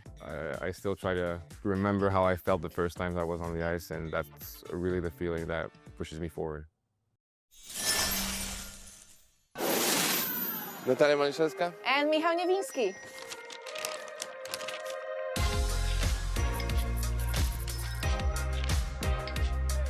I love speed. The adrenaline is amazing. It's like an addict, you know? This speed, this adrenaline, this is what drives us. I think we're competitive a lot. Even on the training. Sometimes I even have to stop yourself. Stop myself on the training because of the way that I'm competitive. Because we both know that short track is so unexpected that everything can happen. My sister was a skater. She started that discipline in my family. She went to the closest school. I followed her, and now I'm here. For me, it started with my family because they were coming to the public skating. And when I was 5, our coach club, Dariusz Kulesza, he came, he saw me, and he said, like, you should try short track. And since the first training, I was like, okay, this is it. That's funny that in that young age, you already felt that this is it. Yeah, it's like since I started, I knew that I want to be a pro. And I have to say, when I was starting skating, there was no that many opportunities that I had back in the days. So I'm really I enjoy seeing Michał doing things, and I just hope that these things will bring him way higher than he wants to. What I can say about the Nat is like, no matter what happens, she still goes straight. It's like in the Rocky. It's no matter how hard you hit, it's how hard you can get hit and keep moving forward. And I think she get hit really strong and she keep moving forward. So this is like something which we need to look up to and follow it for sure. I like this interview. I got to know myself from Michał's eyes a bit more. That's cute. Thanks, Michał. I think on the World Championships, it was the first time that our team was actually doing everything almost perfect. Natalia Maliszewska is looking very strong this weekend. Can she challenge Courtney Sereau for the lead of this race? For Nat, for sure it was amazing. For me, the individual was not as good, but still I was quite happy about the overall performance in the Beijing. Whole team was working good, you know? Yes. In Beijing, I don't know, the stars were in a good positions. We were focused, we were really confident and relaxed, and we just wanted firstly to secure any medal, and then if we will be able to, then just try to get a gold. Yeah, and make a risk. Yes. Back-to-back medals in relays for them. In Beijing, no nut, no medal, so... Oh, that's sweet. Thank you, Michał. And Maliszewska capping off a great weekend for Poland.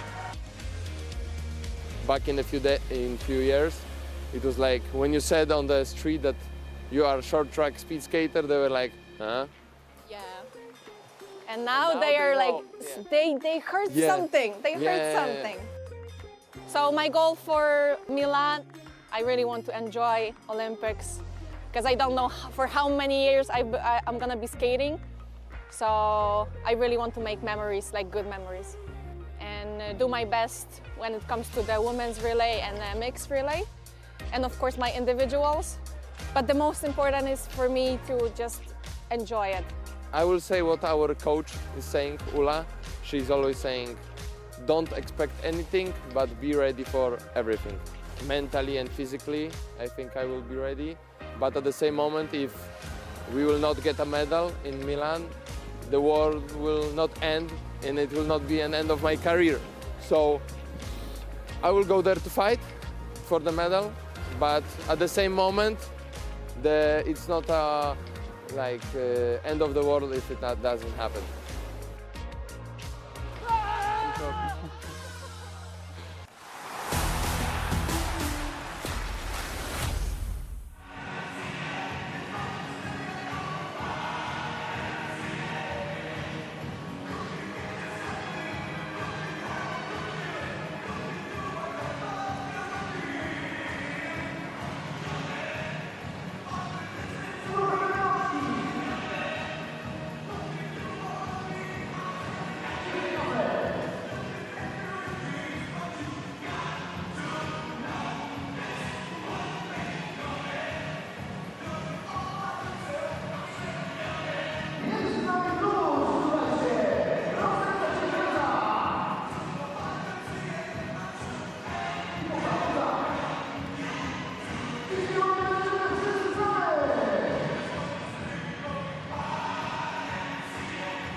More finals for you coming up. It is the women's 3,000 meter relay in the B final. We'll have 3 teams entered, with the Korean White Tigers suffering a penalty in the semifinal. So some extra space out on the ice. The Chinese Lungs, the French Roosters, and the Polish Hussars skating for 5th, for pride and for those all-important Olympic quota points, because the relays, we've spoken about it, just allow you to bring that many skaters, and then you can draw from that pool of skaters to almost select who you want in your quota spots that you qualify for individually. That's right. So, for example, even if a country gets the full quota of individual spots, let's say they can take 3 athletes to race 3 distances, maybe you have to leave your best sprinter at home, and then you have to put your endurance skater in the 500. But if you qualify your relay, everyone comes with. Maybe you can specialize your sprinter in the 500 and the relay, and you can really allow your endurance athletes to shine in their respective distances.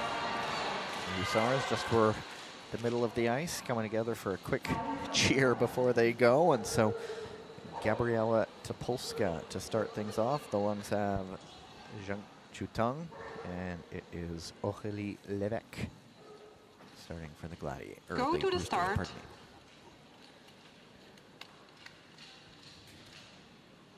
Ready. Now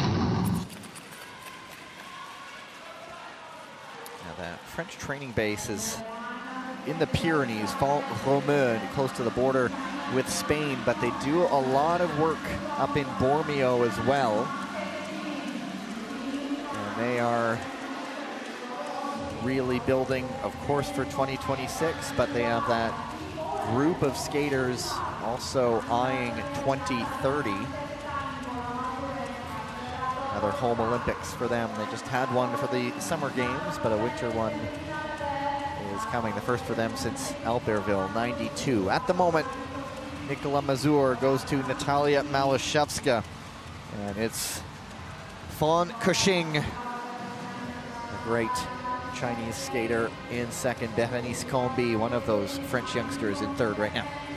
And that's a good move. She looked to the inside. If that was me, I would have been looking to the insides like, hey, get ready, I'm going to give you a good push. But then she missed her acceleration into the corner, so it's not really possible, even on a regular pass, it's not really possible to make a pass if you don't accelerate into the turn, and that's even more true on a relay exchange. Mila Sellier leading the way right now, and nobody's really decided to take that chance, light that first match, and set this race alight. The pace is picking up, though, bit by bit, with Nicola Mazur and Eva Grenouillou taking a look. The French team's trying to shake it up. They've been looking for a while. They just haven't found a space to sneak into yet. Natalia Malashevska, you just saw that feature on her with Michał Nowinski. She was back on the international podium with a bronze medal in Beijing at the World Championships. Just so much emotion for her to be back on the podium. And now, is this the moment? Levesque, not this time, but that almost slingshotted the Lungs up to the front, and everybody does get their exchange in, but in the end, it is a shakeup with China, France 1-2 with the Polish side in third. Great reaction from the skaters on the inside of the track, jockeying their position to still get out into, oh no, Poland is going to miss the tag, so they did not. She's going to circle back or hope that another teammate's gone by to get her. And Malashevska was there to tag up, and then she'll get a good push onto Topolska, but that's cost them about 3/4 of a lap.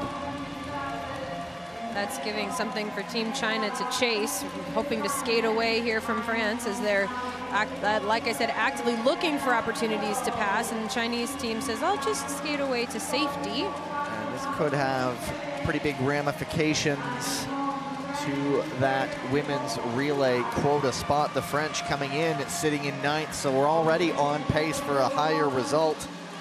The Chinese Lungs sitting in 7th, and the Polish Hussars sitting in 8th. So these are the bubble teams right now. And we can see on the inside, the Chinese long building up to come out onto the ice. It's really advanced that they can cross over the entire way on the inside track, because you're going top speed in the relay, and then the inside track is an even shorter distance, so it puts more pressure on the legs. It's harder to turn, it's harder to control. This Chinese team is putting on a clinic of how to do it right. Wang Xingruan giving way to Fan Kushing, who Catherine's talked about, the glue skater, and Fan is pretty much irreplaceable. Mixed relay, women's relay. She was in the 500 and heads up there. After pushing in, she saw a block and picked it up and tossed it into the middle, so helping the stewards out a little bit. It's really difficult as a steward to manage a relay, because when the teams get spread out like this, there's never more than a moment or two. Bartosz Bilecki telling us earlier today, as a former national team member, how he and many other members of the technical crew have been filling in patches on the ice. Gong Li taking it over the line to win the B final, and Chloe Olivier getting in second. And Malashevska will bring it up in third. It is always nice when people who finish their racing days then give back. We saw Charles Lamelay as a track steward in Montreal.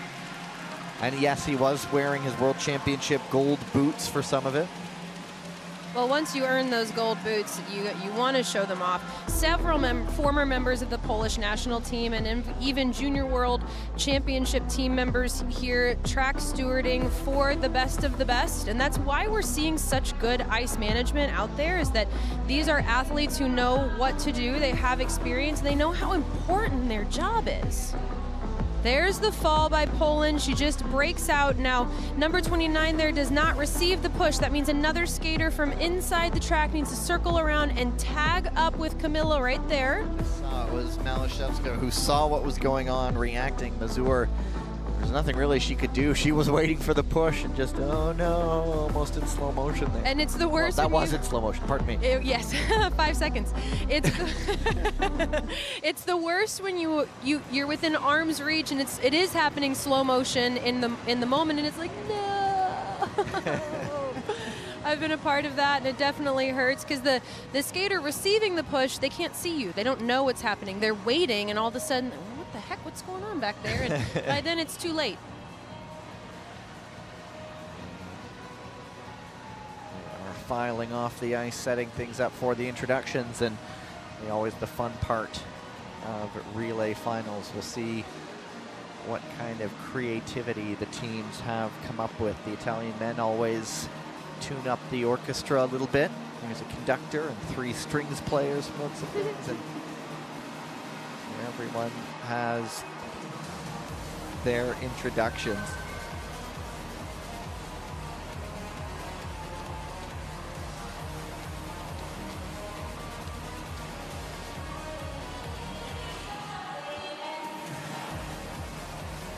So I spent some time over lunch chatting with those track stewards. I learned a lot. You talk to everybody. I know. Well, that's why I'm here. You are such a social person.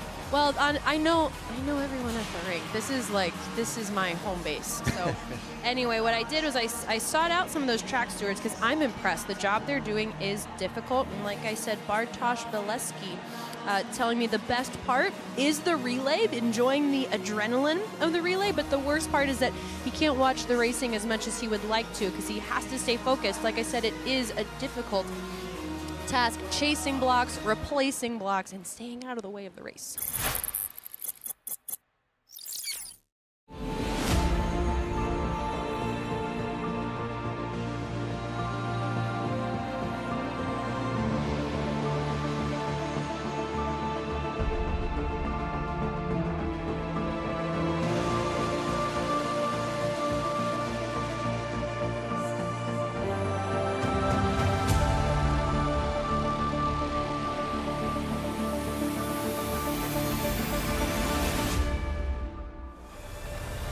Ladies and gentlemen, time now to introduce the skaters for the A-final of the women's 3,000 meters relays. Starting in lane number 1, the reigning Olympic champions, Team Netherlands, Sandra Velzeboel, Michelle Velzeboel, Dide van Oorschot and Selma Poutsma, the Dutch Lions.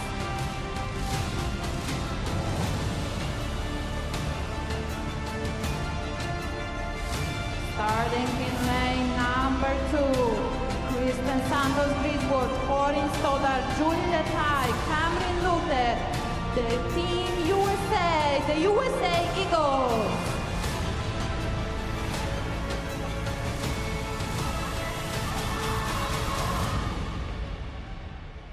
Starting in lane number 3, they are reigning European champions. Elisa Confortola, Gloria Iorati, Ariana Siegel, Martina Valcepina, Team Italy, the Gladiators.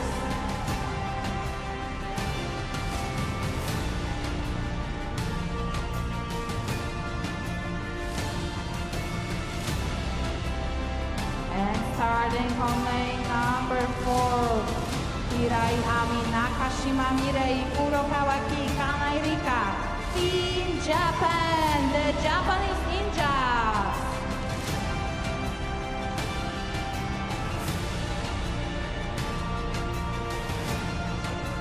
So it will be a new team top of the podium. British took week 1, Canada took week 2, and if we are grading those introductions, low marks to the Americans. They were all over the place there, but I'm sure they would trade that little moment for a gold medal moment in a bit. That's true. I'm going to message them later and say, hey, get a clip of that video for your fast but unstable Instagram. Rampage shared by Kristen Santos Griswold and Corinne Stoddard.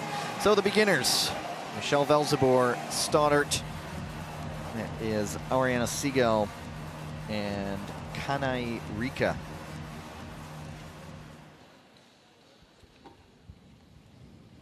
Go to the start. Ready. So a change for the Italians, Martina Valcepina, very good sprinter. And obviously she's a bit rested now coming into this one, not in the semifinals. And the Velzeboers, one goes to the other, and this will be the finishers. So it's a little slower pace here, but I really like how Jandra is already pretty well fully down into position. So I know she feels good. I know she has the legs. Almost, I'm not sure if that was off balance from Dita Van Oorschot taking that push, and it's Cameron Lute, the change by the US. Eunice Lee did the semis, but here she is in the finals, and it will be Poutsma, Letai, Yoriati, and Hirai Ami. A little space there by the Japanese ninjas off the pack. It's probably tactical because it's helpful not to have to manage a crowd on a relay push. It does save energy actually when you have space to move, even if that means you have to do a little bit of leading for yourself. Ninjas soaking in that draft a little bit for now. We'll see if they decide to animate it later. Nakashima Mirei on the ice. This is the second look at the finishers.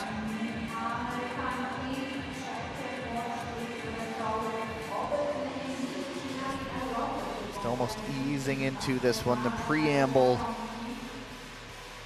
before the big climax moment. That's right. There's definitely a calm before the storm. They're not going slow. I mean, they're going in the low 9s, but we're not seeing a sprint yet. We do have 2 arms on the back for everyone, a smooth 1 in, 1 out there with a double push. So until you see 2 crossovers coming out of the corner, that's typically an acceleration tempo. You're just seeing 1 cross with that extra shuffle on the right. They're not quite up to full speed yet. Stoddard, always a gamer, but she's playing the patient game. Sitting in second right now. And so far, all of these exchanges have been really tight. And one reason that the exchange is so hard is because the goal is for 2 skaters to become 1 push. You want the timing to be so smooth that you actually get free speed from the momentum of the exchange. And there's the Dutch Lions, who were silver medalists week 1 in Montreal. And there's Valcepina up the inside into second. It was a good move. It was executed cleanly. She missed those crossovers going in, but maintained that positioning for her team. Into the exchange, Julie Letai closing a gap into Cameron Lute. And now it is Stoddard. Oh, Stoddard, thank you. Behind Siegel. and Michelle Velzibor. A little bit of a gap, and that's the elastic stretching for the Ninjas. Lap times are coming down to 9:0. There's a couple of 8.9s. We are less than 1,000 meters left to go. Velzibor with a gap. Not someone you really want to get any sort of space. Again, Van Oerscht a little bit wobble out of the corner. That's closed back up again. Valchipina, Cameron Lute squaring up right behind her. Big exchange, and that's another big push by the Italians, and now really we're taking off. That's right, top speed is imminent. We're coming around. Here's 4 laps to go. And Yoriati went down on her own, couldn't hold the speed out of the corner. Stoddard trying to close on Michelle Velzibor. There is 3 to go. This is gonna be fun. And it is head-to-head now. Kristen Santos Griswold, Sandra Velzibor for a gold medal. 1-on-1. 1 and 2 in the world from last year's World Tour, going head-to-head. And here goes Santos Griswold. She's right up there. Is there enough to make a move? It is the Dutch Lions hanging on and getting gold. Excellent, Jandra, knowing the importance of leading from start to finish. Now that's a flex. That's a flex. That's a noticeable difference in team fitness to be able to be up front leading the pace. And like I said, she was not conserving energy by standing up or doing the tactical laziness. She was skating full form from start to finish. And heartbreak for the Italians, just going out on their own really when this was taking off. And that allowed the Japanese Ninjas to get up into 3rd. Just trying to see, they did not medal in the relay at all on the women's side last season. They picked up bronze in Montreal weekend number 2. And so that is their 2nd straight bronze medal in the relay. Big moment for the Japanese Ninjas there. But on this day, the Dutch Lions are back on top.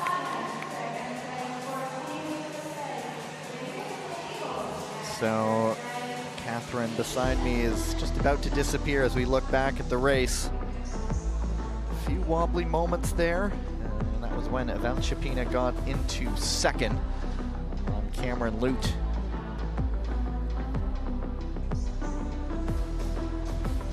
Here comes Yoriati. This is the moment you just see the dread on her face, tried to keep it together. Just all heartbreak playing out over just a long period of time. She was just trying valiantly to hang on, not able to do it, waiting for the tag. Confortola did come in to get it. And as we say, that's short track. Santos Griswold made it close, but a very good medal for the USA Eagles.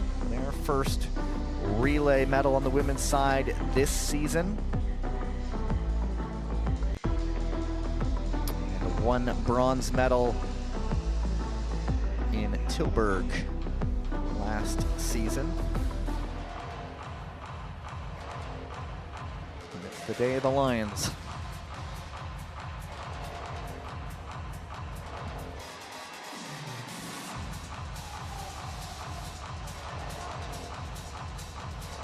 There you have it. Lions 1, Eagles 2, Ninjas 3. Podium, Netherlands, USA, and Japan. The Gladiators, unfortunate in 4th, but they are always there, it feels. It's another time they have not yet been on the podium in the women's relay this season, but when you're that close so many times, you do come good. I'm sure they would love to do it at home in February.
In third place and winners of the bronze medal, Kirai Amin, America, Kurokawaki, Nakashima Mirei, Team Japan, the Japanese ninjas.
So that's the last medal of Saturday's action, but we are not done yet.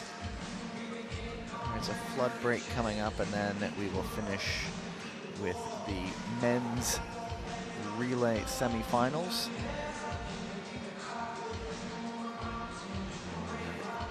Another shakeup to come in the Team Crystal Globe standings is the Canadian men also not getting into the semifinals. So we'll see how it all shakes out.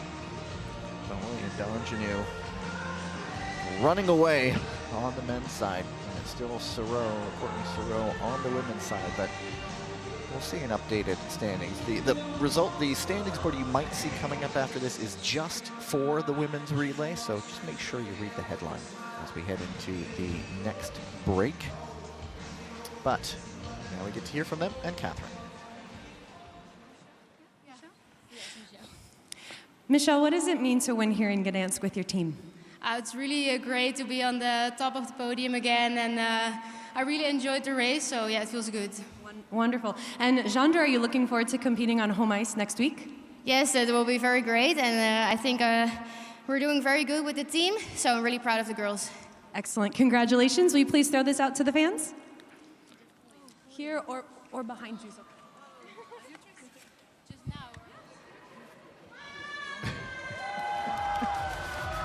You're a gold medal winner. You should prepare to toss something, and that coming up short.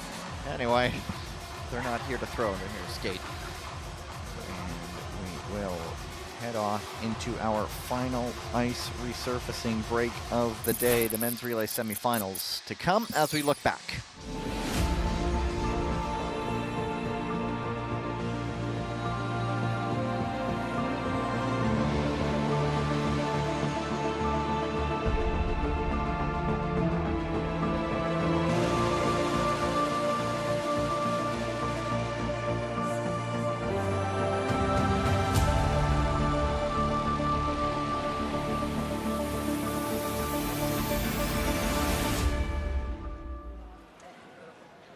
My mistake. You'd think by now I would know the order of skating, but no ice resurfacing break. We go right into the men's 5,000 meter relay semifinals.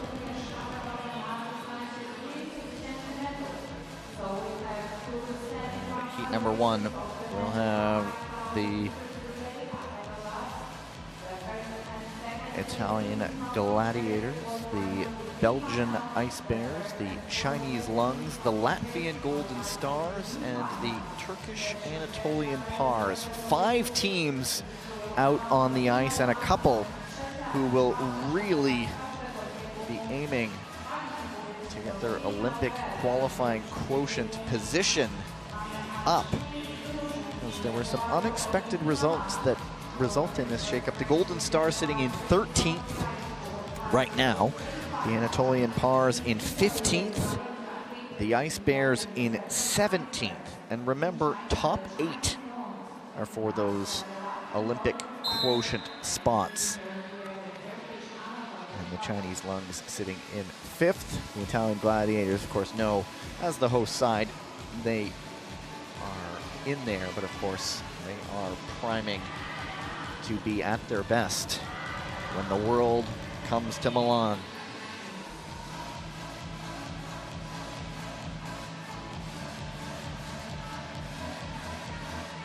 So it's Lucas Beckenhauser, Ward Petre, Sun Long,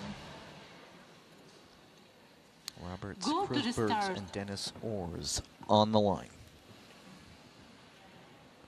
Ready.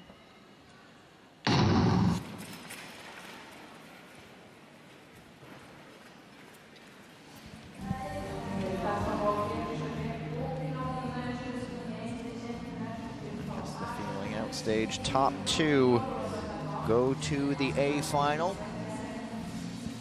3rd and 4th to the B final. So in this race, if there are no penalties, advancements, any of that, one team will not be in any final and will have to settle for 9th place.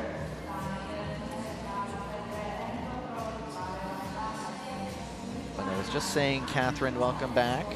Thank you. No rush because we're just getting going here in the relays, but I was just saying, for in the back of my mind, I thought a flood was coming, but no, we get right back into it to wrap up the day.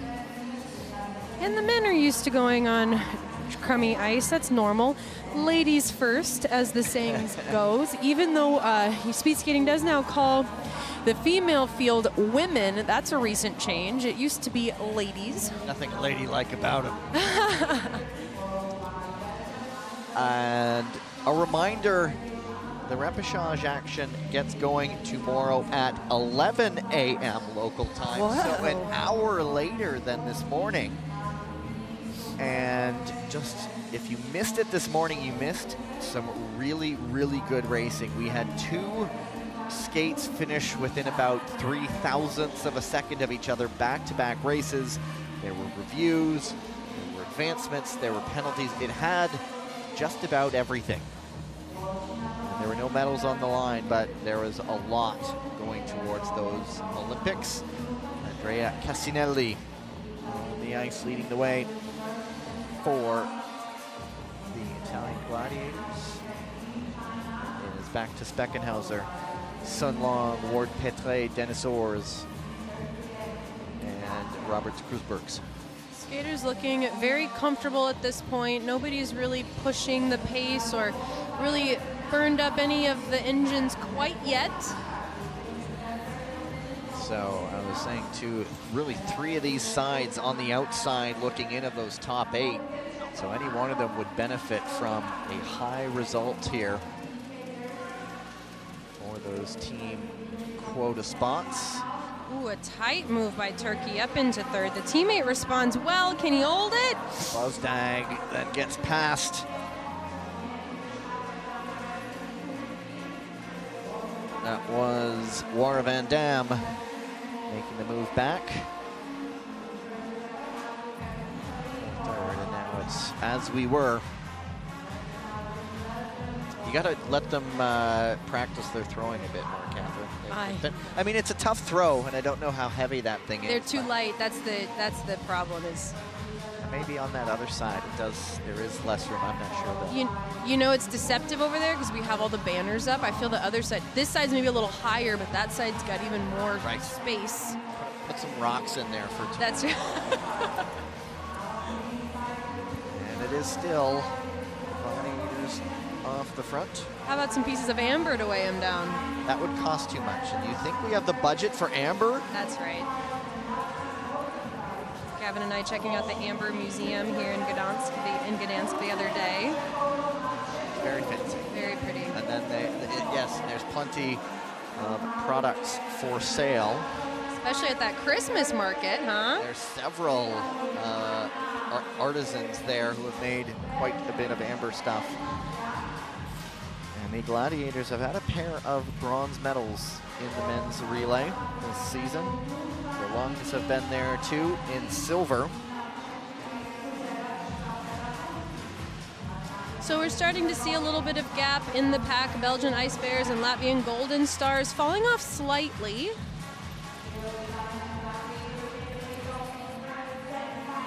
It's Natalini, memorable day for him. Off to Andrea Cassinelli.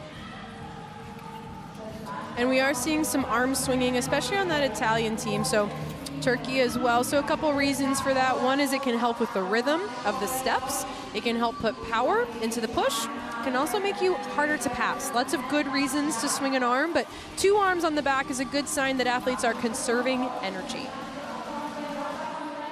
The Lungs with Liu Xiaowang get to the lead, and he'll be the finisher, but he will be bringing in his brother Liu Xiaolin, who this season really has been just deployed in relay duty.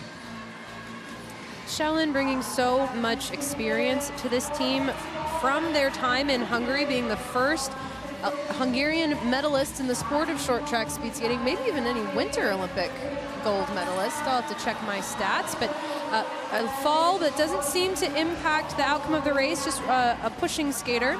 Natalini going down, he got Cassinelli in, but everybody is still on there. It's just allowed some space to open up. It's Sun Long with a gap, but Speckenhauser drilling it to close it back, and that's really now opened up a space between him and Dennis Ors in third.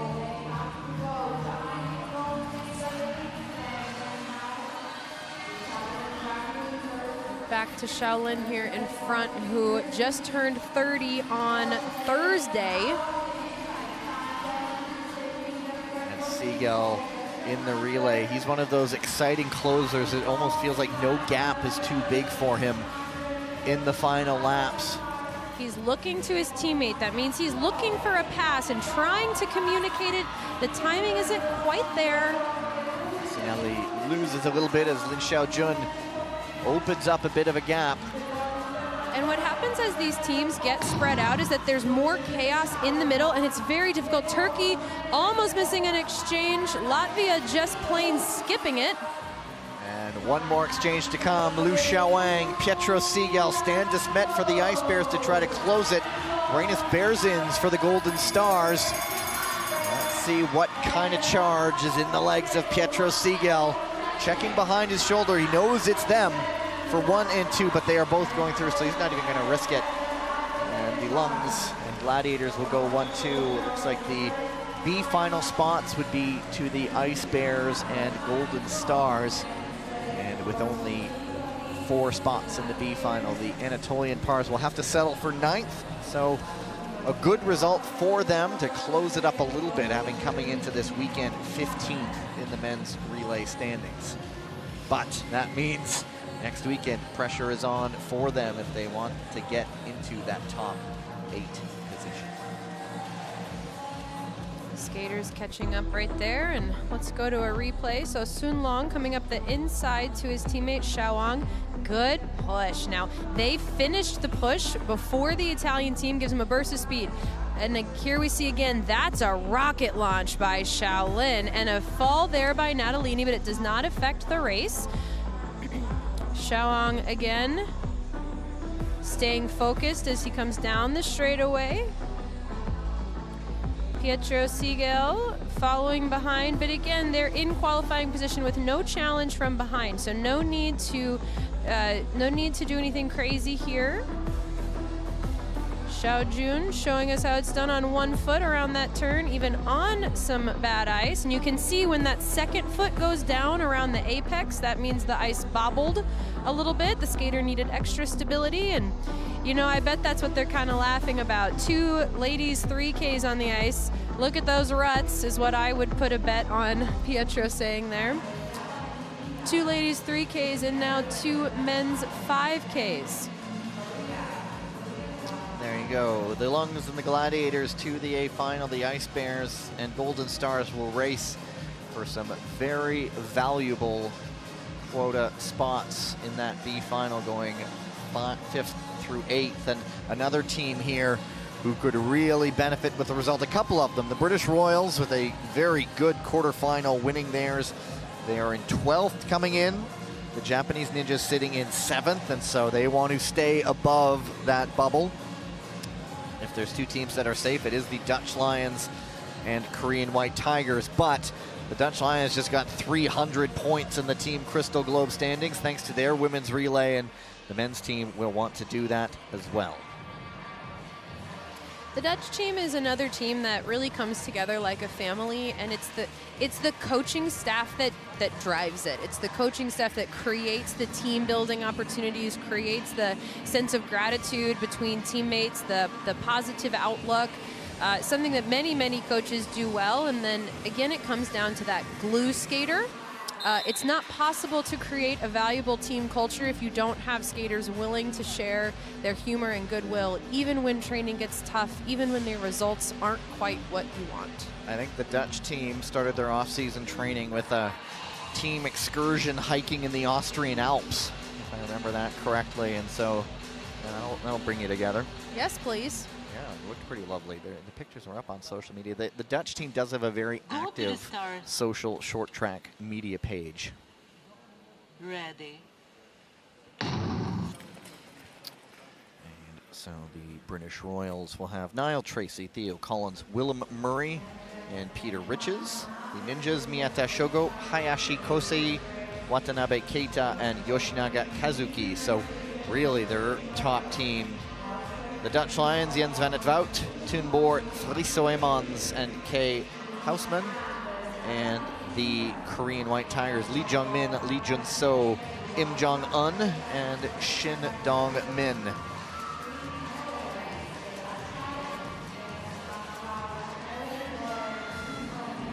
It is Friso Emons on the front for the Lions, ahead of Peter Riches, Hayashi Kosei.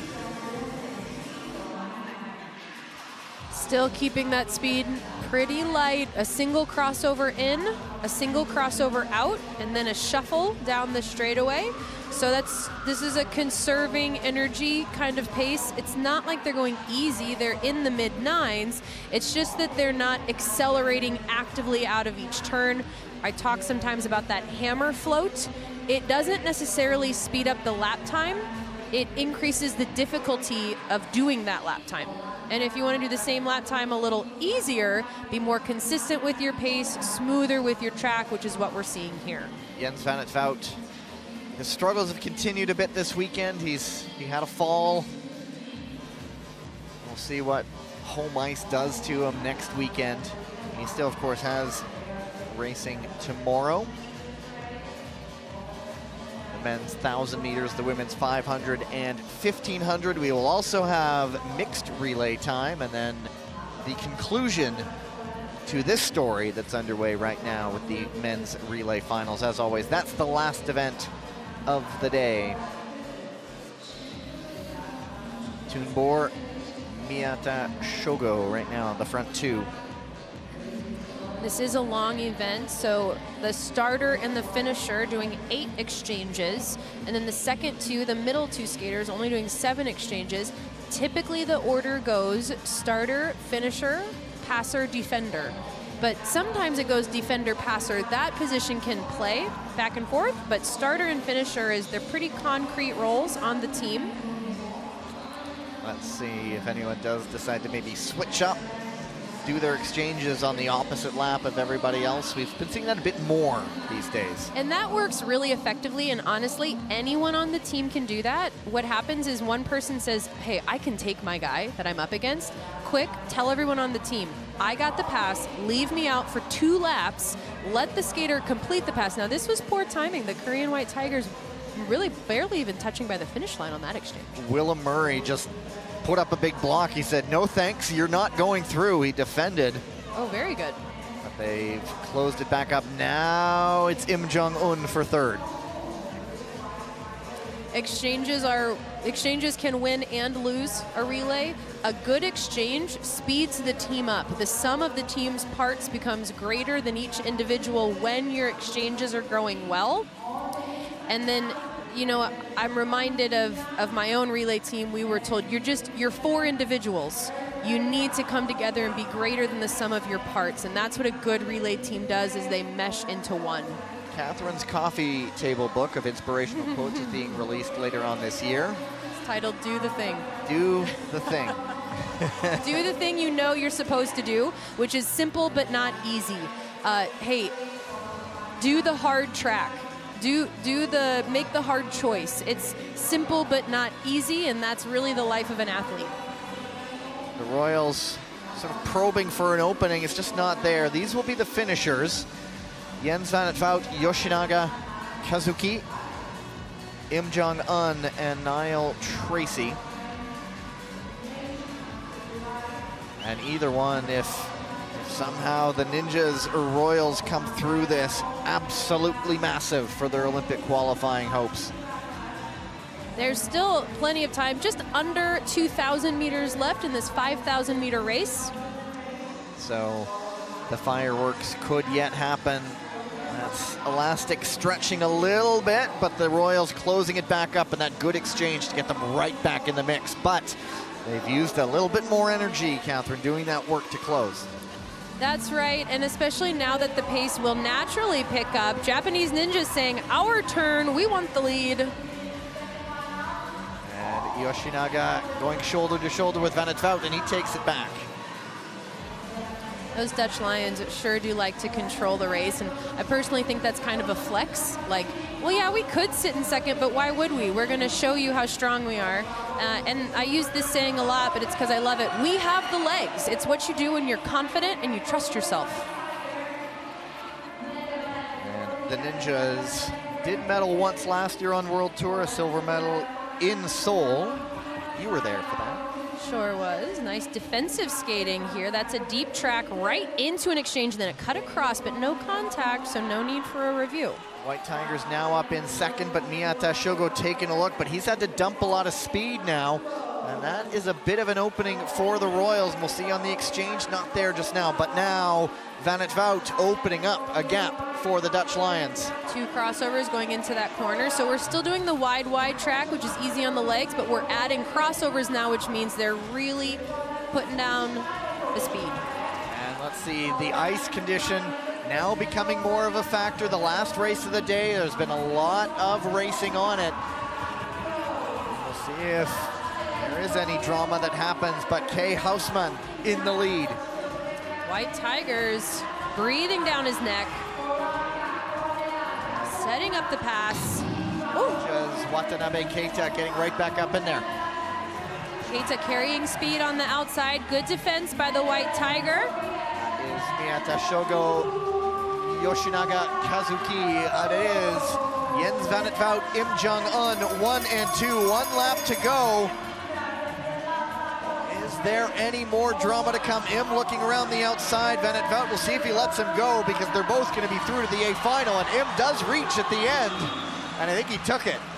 That's great experience for him because he is coming off the junior world circuit where he is an incredible junior world skater, now having one senior world win in Montreal, but needing that bit of transition time. It's different going from junior to senior.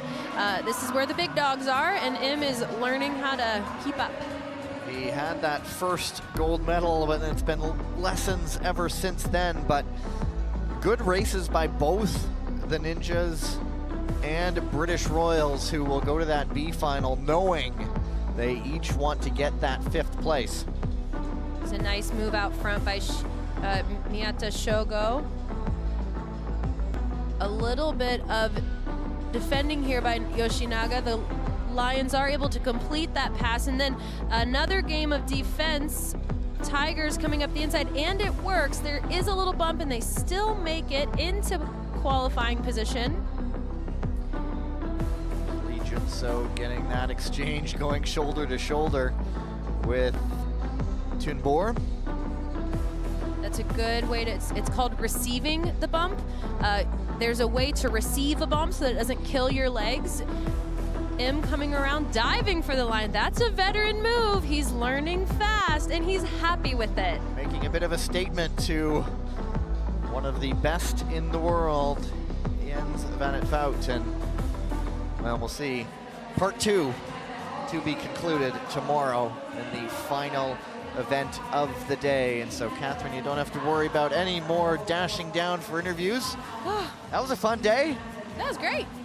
Started with the repechage session, but lots to talk about. Any final thoughts? Any bits of wisdom from you?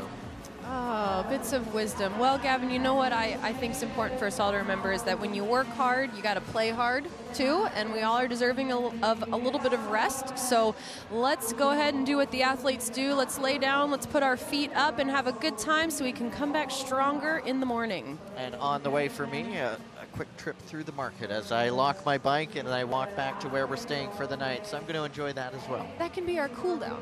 Exactly. Many thanks to you, Catherine Reuter-Adamek, as always, for invaluable insights. My thanks to you watching at home, as without you, well, there's not really much point for any of us doing this. You make it work to you watching. So on behalf of, as I mentioned, Catherine, everyone involved with putting this show together, the conclusion from World Tour number 3 in Gdansk, Poland, to come tomorrow. Goodbye.